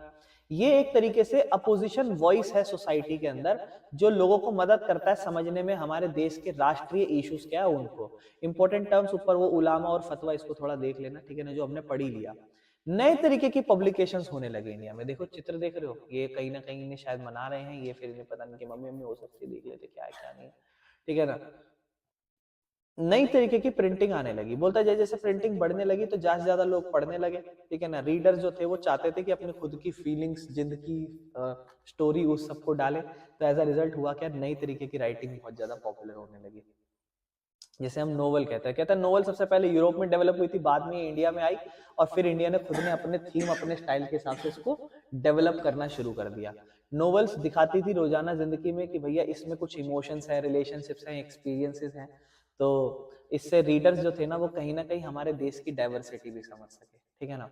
और कुछ नए लिटरेरी फॉर्म्स भी आए, लोग ने ज्यादातर क्या करना शुरू करा, लिरिक्स, लिरिक्स जो कथाएं, जैसे लिरिक्स कोई गाने की कथाएं हो गई, गाना नहीं होता उसके जनरली लिखत जो होती है वो लिरिक्स हो गए वो, या छोटी छोटी कहानियां, या सोशल, सामाजिक और पॉलिटिकल इश्यूज पे एसेस लिखे गए, ठीक है ना। ये जो राइटिंग्स थी ये इंसान की फीलिंग्स दिखाती थी, और कहीं ना कहीं उस पे फोकस करती थी, और ये दिखाती थी सोशल रूलर और पॉलिटिकल आइडियाज, कि कैसे पॉलिटिकल आइडियाज होते हैं, या सोशल रूलर कैसे होते हैं, सोशल रूल कैसे होते हैं, रूल्स, सॉरी, सोशल रूल का सामाजिक रूल क्या है, लोग अपने जो भी आप आसपास जीवन जी रहे हो उसको लिखना। क्या आप लिखते हो, डायरी वायरी लिखते हो, लिख लेना, अगर आपके घर में कोई चुपचाप से चोरी छुप के पकड़ ना ले आपको, लिख सकते हो आप, अगर आप पकड़े जाते हो तो फिर आप मत लिख समझा देगा।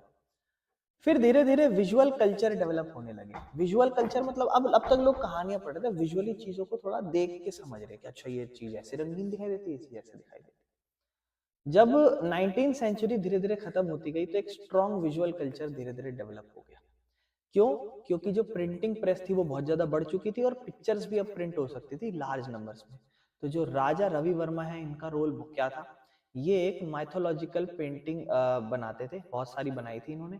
इनके जो वर्क थे वो मास सर्कुलेशन बहुत भारी मात्रा में बिके, और इनकी जो प्रिंटिंग है वो कॉमन लोगों तक पहुंची गई, ठीक है ना। ये जनरली क्या करते थे, वुड ब्लॉक्स बनाते थे, और काम करते थे प्रिंटिंग प्रेस के पास, और एम्प्लॉय किया था इनको प्रिंटिंग शॉप्स के द्वारा।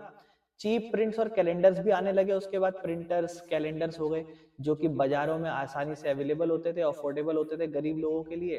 पीपल उनको अपने घरों को सजाने के लिए, अपने वर्क प्लेसेस को सजाने के लिए यूज करते थे। ये प्रिंट जो थे कहीं ना कहीं धर्म के बारे में, ट्रेडिशन के बारे में, या मॉडर्न लाइफ को दिखाते थे, ठीक है ना, और इन्फ्लुएंस करते थे आपके पॉपुलर कल्चर को। जैसे कोई किसी घर में जनरली आप कैलेंडर लगाते हो, ऊपर आपके घर में माता वाता की तस्वीरें होती है, शेरा वाली माता, कुछ भी हो गया, और फिर नीचे कैलेंडर चल रहा है, इस तरीके से चीजें होती है, या फिर कोई सीनरी हो, फिर बगल में कैलेंडर होता है, वो सारी चीजें।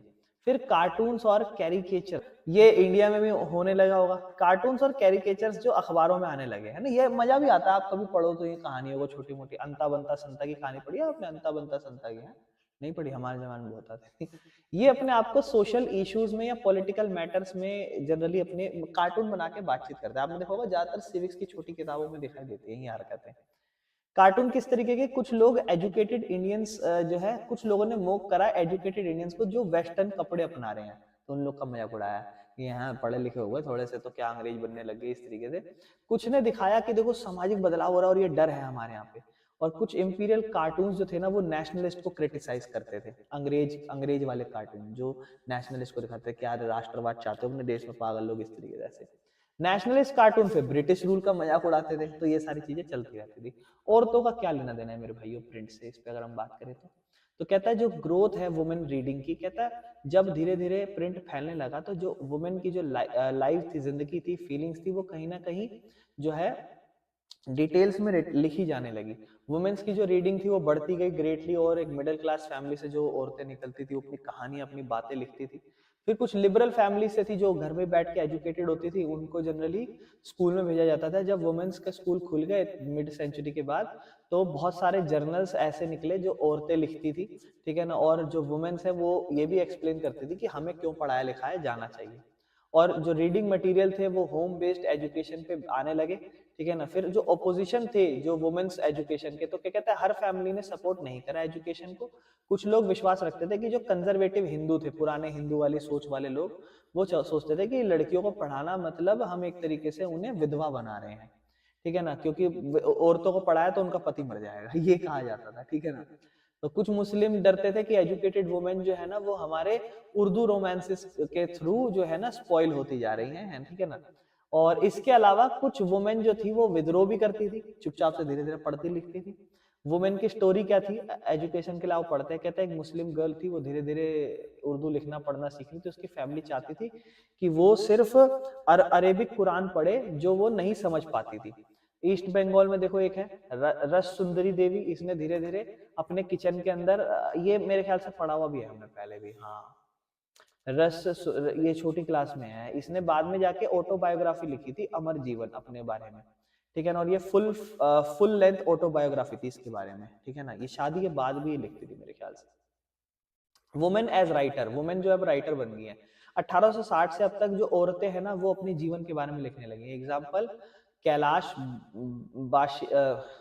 बशीनी देवी करके कुछ है, ठीक है ना, जो अपनी सफरिंग जो लाइफ में झेल रही है उसके बारे में लिखती है कि देखो कैसे मुझे कन्फाइनमेंट होम, घर में इतना सारा काम धंधा ये सब करना पड़ता है, एजुकेशन नहीं है, और फिर धीरे धीरे डोमेस्टिक लेबर बनती जा रही हूँ, है ना, क्योंकि घर में काम करना डोमेस्टिक लेबर ही तो होता है एक तरीके से।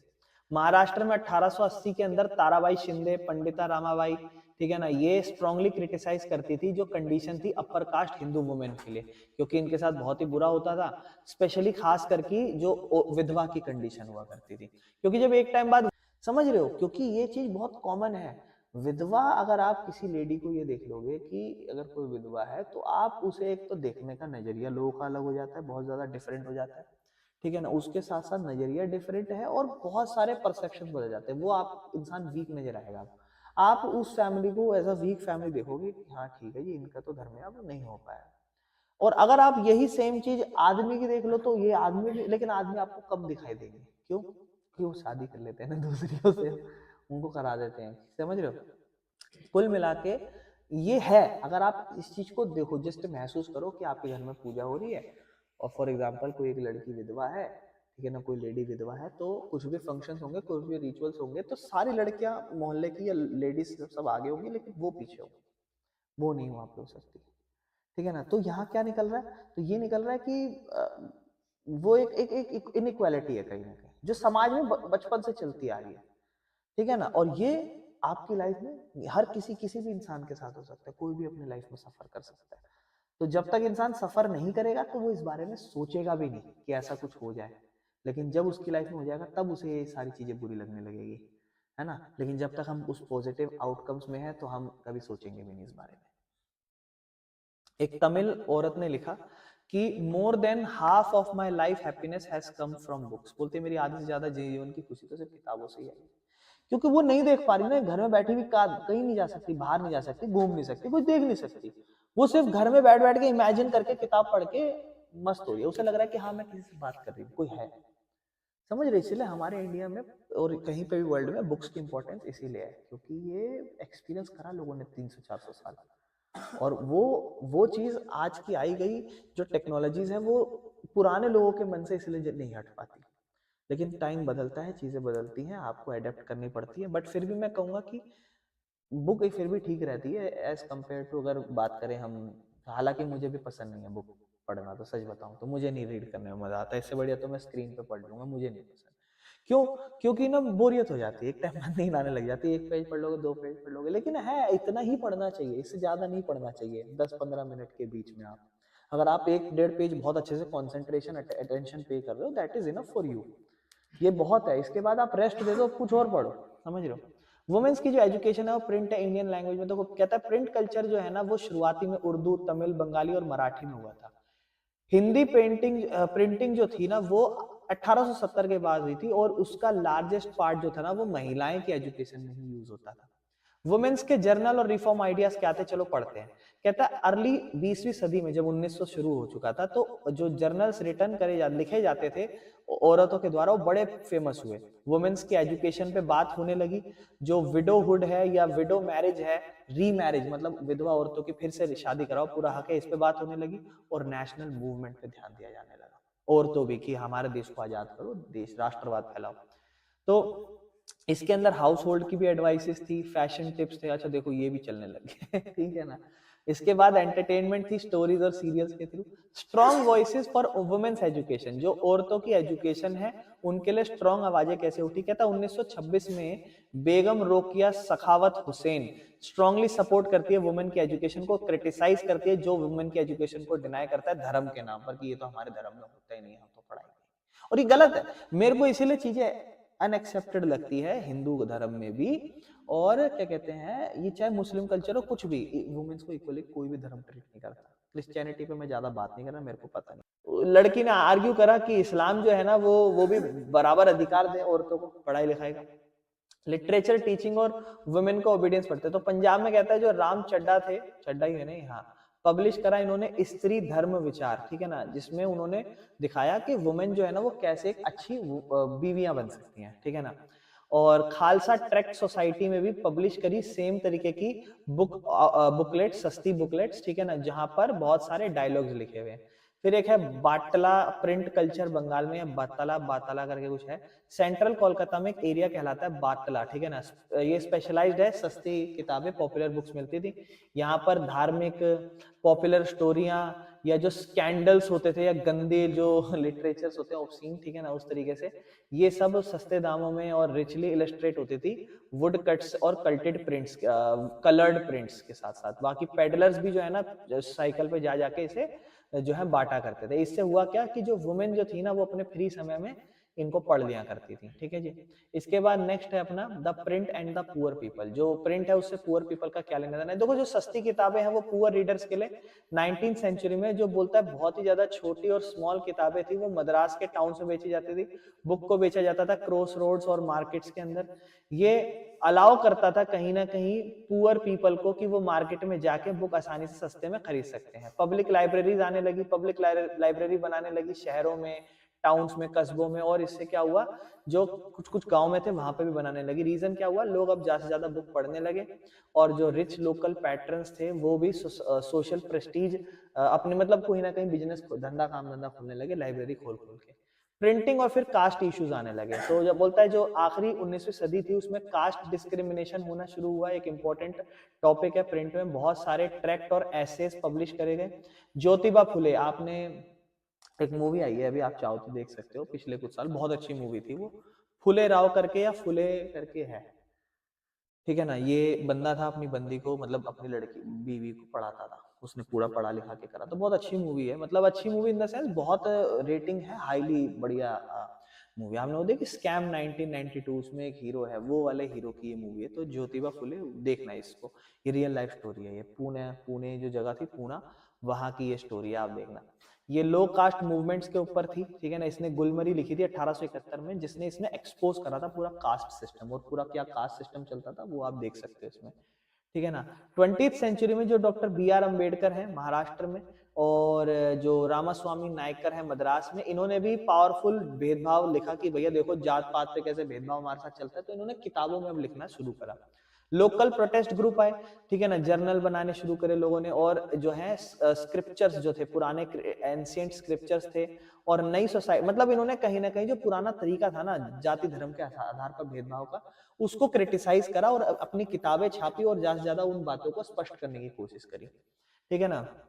और वर्कर्स और प्रिंट की अगर हम बात करें तो फैक्ट्री के वर्कर्स की बात करते हैं। जो फैक्ट्री के वर्कर्स थे वो ओवरवर्क करते थे, उनके पास ज्यादा एजुकेशन भी नहीं थी, अपने आप को अपनी बातों को लिखते थे।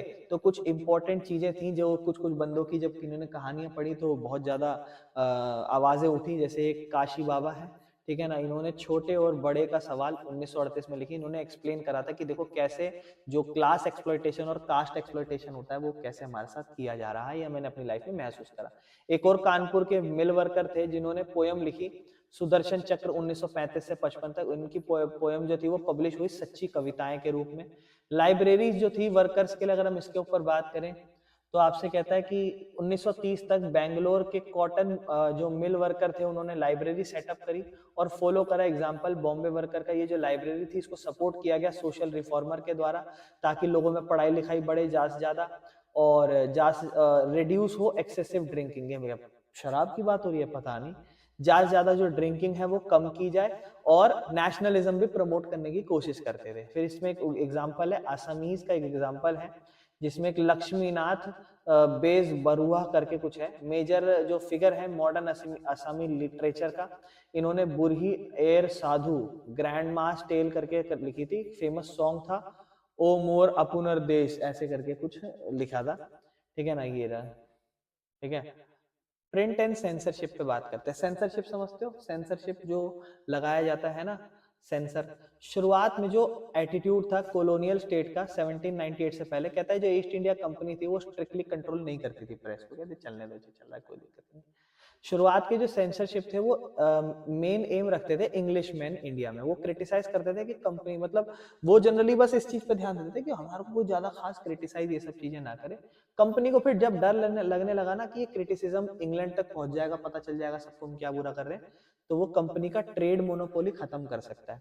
तो इसीलिए उन्होंने धीरे धीरे 19वीं सदी में 1820 के आसपास तो जो कोलकाता का सुप्रीम कोर्ट है उसने लॉ पास करा, और उन्होंने जो फ्रीडम है ना उसको कंट्रोल करने की कोशिश करा प्रेस की। कंपनी ने एनकरेज करे, जो अखबार थे वो कंपनी एनकरेज करती थी कि जो न्यूज़पेपर है ना वो ब्रिटिश रूल को प्रेस करता है। मतलब उन्होंने कहा कि भैया देखो आप हमारी बढ़ाइयाँ करो और छापो बढ़िया, कोई दिक्कत नहीं है, लेकिन बुराइयां नहीं। वो 1835 तक आते आते एडिटर जो थे ना वो प्रोटेस्ट करने लगे कि देखो हमारे पे बंधक लगा रहे हैं ये वो। इसमें एक थे विलियम बेंटिक करके, वो एग्री कर रहे थे कि ठीक है जो ये जो प्रेस लॉ है इसको रिवाइज किया जाना चाहिए, और थॉमस मैक्यूले करके उन्होंने नए रूल फ्रेम करे। और रिजल्ट हुआ क्या, जो शुरुआत में प्रेस की फ्रीडम्स थी वो वापस से रिस्टोर हो गई, क्योंकि लोगों ने सवाल उठाए उन पे, ठीक है ना, कहीं ना कहीं। लेकिन जब 1857 आया, आपको याद होगा रेबल शुरू हुआ था 8th क्लास में। 1857 के बाद जो ब्रिटिश का एटीट्यूड था वो बहुत ज्यादा शार्पली बदला। इंग्लिश ऑफिशियल्स जो थे ना वो स्ट्रिक्ट एक्शन डिमांड करते थे नेटिव प्रेस के अकॉर्डिंग, नेटिव प्रेस के अगेंस्ट। तो हुआ क्या, इन्होंने रीजंस दिए, वर्नाक्युलर न्यूज़पेपर बिकम नेशनलिस्ट, और इन्होंने क्रिटिसाइज करी जो कॉलोनियल रूल है ओपन। तो इसलिए इन्होंने एक कानून लाया वर्नाक्युलर प्रेस एक्ट 1878 में। ये क्या था, ये एक्ट पास करा गया जो आयरिश प्रेस लॉ के बेस्ड पर था, और इसमें पावर सारी सरकार को दे दी। और उन्होंने ध्यान दिया कि जो भी सेंसर की रिपोर्ट्स होंगी, एडिटोरियल्स होंगे, वो इंडियन लैंग्वेज में एक तरीके से वार्निंग देंगे हम न्यूज़पेपर को अगर हमें लगेगा कुछ भी गलत कर रहे हो, और इवन हम सीज भी कर सकते हैं अगर हमारी वार्निंग को आपने इग्नोर करी, ठीक है ना। तो हम जो भी रिपोर्ट्स हैं एडिटोरियल से इंडियन लैंग्वेज में अगर आप उसे इशू कर रहे हो तो हम आपको वार्निंग देंगे, वार्निंग नहीं मानोगे तो हम फिर सीज कर देंगे। सरकार ध्यान देती थी कि इन न्यूज़पेपर पे, वर्नाक्युलर न्यूज़पेपर पे, और पनिश करती थी अगर जो भी उनकी बातचीत ना माने। तो इससे क्या हुआ, कहता है जो ग्रोथ हुई नेशनल प्रेस की, कहता है सेंसरशिप आया लेकिन नेशनलिस्ट न्यूज़पेपर तो और बढ़े। जब लोगों को एक मन में आ गया ना राष्ट्रवाद की हमें रोक रहे हैं ये सब, तो लोगों ने कहीं ना कहीं अखबार और बांटे, बोल भाड़ में जाओ। उन्होंने एक्सपोज करा कॉलोनियल मिसरूल को और एनकरेज करा नेशनलिस्ट मूवमेंट को। गवर्नमेंट ने भाई प्रोटेस्ट, गवर्नमेंट के जो एक्शंस थे उससे, जो गवर्नमेंट ने एक्शन लिया प्रेस को रोकने की कोशिश करी, इससे बहुत ज्यादा प्रोटेस्ट भी हुए, अरेस्ट भी हुए, बहुत ज्यादा रोका भी गया। लेकिन चीजें नहीं हुई, चल रही थी अपोजिशन, मतलब दोनों एक दूसरे को अपोज कर रहे हैं। फिर एक केस आया बाल गंगाधर तिलक का 1907 में। पंजाब के जो रेवोल्यूशनरीज थे वो डिपोर्ट कर दिए गए। तिलक ने रोट करा, मतलब लिखा अपने न्यूज़पेपर केसरी में और सपोर्ट करा उन्हें, ठीक है ना। तो पंजाब के जो रेवोल्यूशनरीज थे उन्हें डिपोर्ट जब करा गया था ना, तो तिलक, जो बाल गंगाधर तिलक है, उन्होंने अपने केसरी अखबार में इन्हें सपोर्ट करा कि देखो इनके साथ कितना गलत किया गया, मैं तो इसकी कड़ी निंदा करता हूँ, अंग्रेजों तुमने बहुत गलत करा, ऐसे वो दो चार गाली लिख दी होगी। तिलक जो थे उसको इम्प्रिजन करा 1908 में, और एक नेशन वाइड जब वो जो क्या कहते हैं प्रोटेस्ट बहुत ज्यादा छिड़ा था, ठीक है ना। बाकी एक एक बॉक्स होगा आपका, बॉक्स की बातें यहाँ पे लिखी गई हैं। प्रॉब्लम क्या थी, जो लॉयलिस्ट न्यूज़पेपर थे, जो लॉयल, जो बिल्कुल सच दिखाते थे, बढ़िया चीजें जानकारी दिखाते थे ना, उनके साथ क्या प्रॉब्लम थी। तो जो सरकार थी ना, वो कहीं ना कहीं स्ट्रगल करती थी कि हम प्रो गवर्नमेंट पेपर्स के एडिटर्स ढूंढ पाए। एग्जाम्पल, मतलब जो एडिटर्स थे ऑफ द स्टेट्समैन, जो रिफ्यूज करते थे गवर्नमेंट का सपोर्ट, वो ये ढूंढते थे कहीं ना कहीं।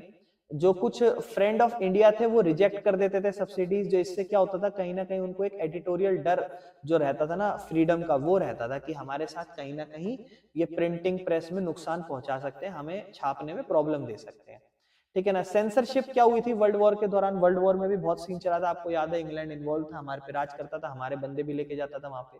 कॉलोनियल गवर्नमेंट ने कंट्रोल अपना बढ़ाया था। जब फर्स्ट वर्ल्ड वॉर चल रहा था तो उसमें इंडिया का जो डिफेंस था वो थोड़ा बहुत गया था। देखो उसमें क्या बोलता है, डिफेंस ऑफ इंडिया रूल्स, है ना। 22 न्यूज़पेपर को कहा गया था कि आप कहा गया कि आप लोग सिक्योरिटी लगाओ, और 18 तो बंद भी करे गए थे कहीं ना कहीं उनको, ठीक है ना। फिर रॉलेट एक्ट आया था 1919 में, तो न्यूज़पेपर पे फिर स्ट्रिक्ट पेनल्टीज डाली थी। मतलब कहीं ना कहीं ये अपनी वर्ल्ड वॉर की कहानियां भी नहीं दिखवाना चाहते थे, और जो भी कुछ एक्ट वैक्ट चल रहे हैं, जो भी जैसे रॉलेट एक्ट चल रही चाहते थे, ये सब भी ना इनमें छपे। फिर जब सेकेंड वर्ल्ड वॉर चला था तो उसमें डिफेंस ऑफ इंडिया एक्ट या वॉर की न्यूज सेंसर करी गई। क्विट इंडिया मूवमेंट था, इसको रोका गया अखबारों में, लगभग 90 अखबार बंद किए गए, ठीक है ना। गांधी ने जब प्रेस को, जो आजादी प्रेस की है, उस पर सवाल भी उठाया था 1922 में कि देखो हमें बोलने की आजादी, हमें फ्रीडम की भी आजादी है, प्रेस की भी आजादी है, और हम कोई भी संस्था संगठन बनाना चाहें हमें उस चीज की भी आजादी है, हमें दे दी जाए। ये जरूरी है ताकि हम अपना पब्लिक ओपिनियन बना सकें और हम लोग आजादी और खिलाफत मूवमेंट दोनों के अगेंस्ट चल सकें, ठीक है ना। इस पे बात की थी। वो विश्वास रखते थे कि अगर हम कंट्रोल करेंगे, ये कंट्रोल करोगे प्रेस को, तो इससे आप एक तरीके से लोगों की आवाज को कंट्रोल कर रहे हो, जो कि बिल्कुल गलत है मेरे भाइयों। तो ये पूरी सवाल जवाब हुए थे, ठीक है ना। और अपना चैप्टर यहाँ पर कंप्लीट हो गया।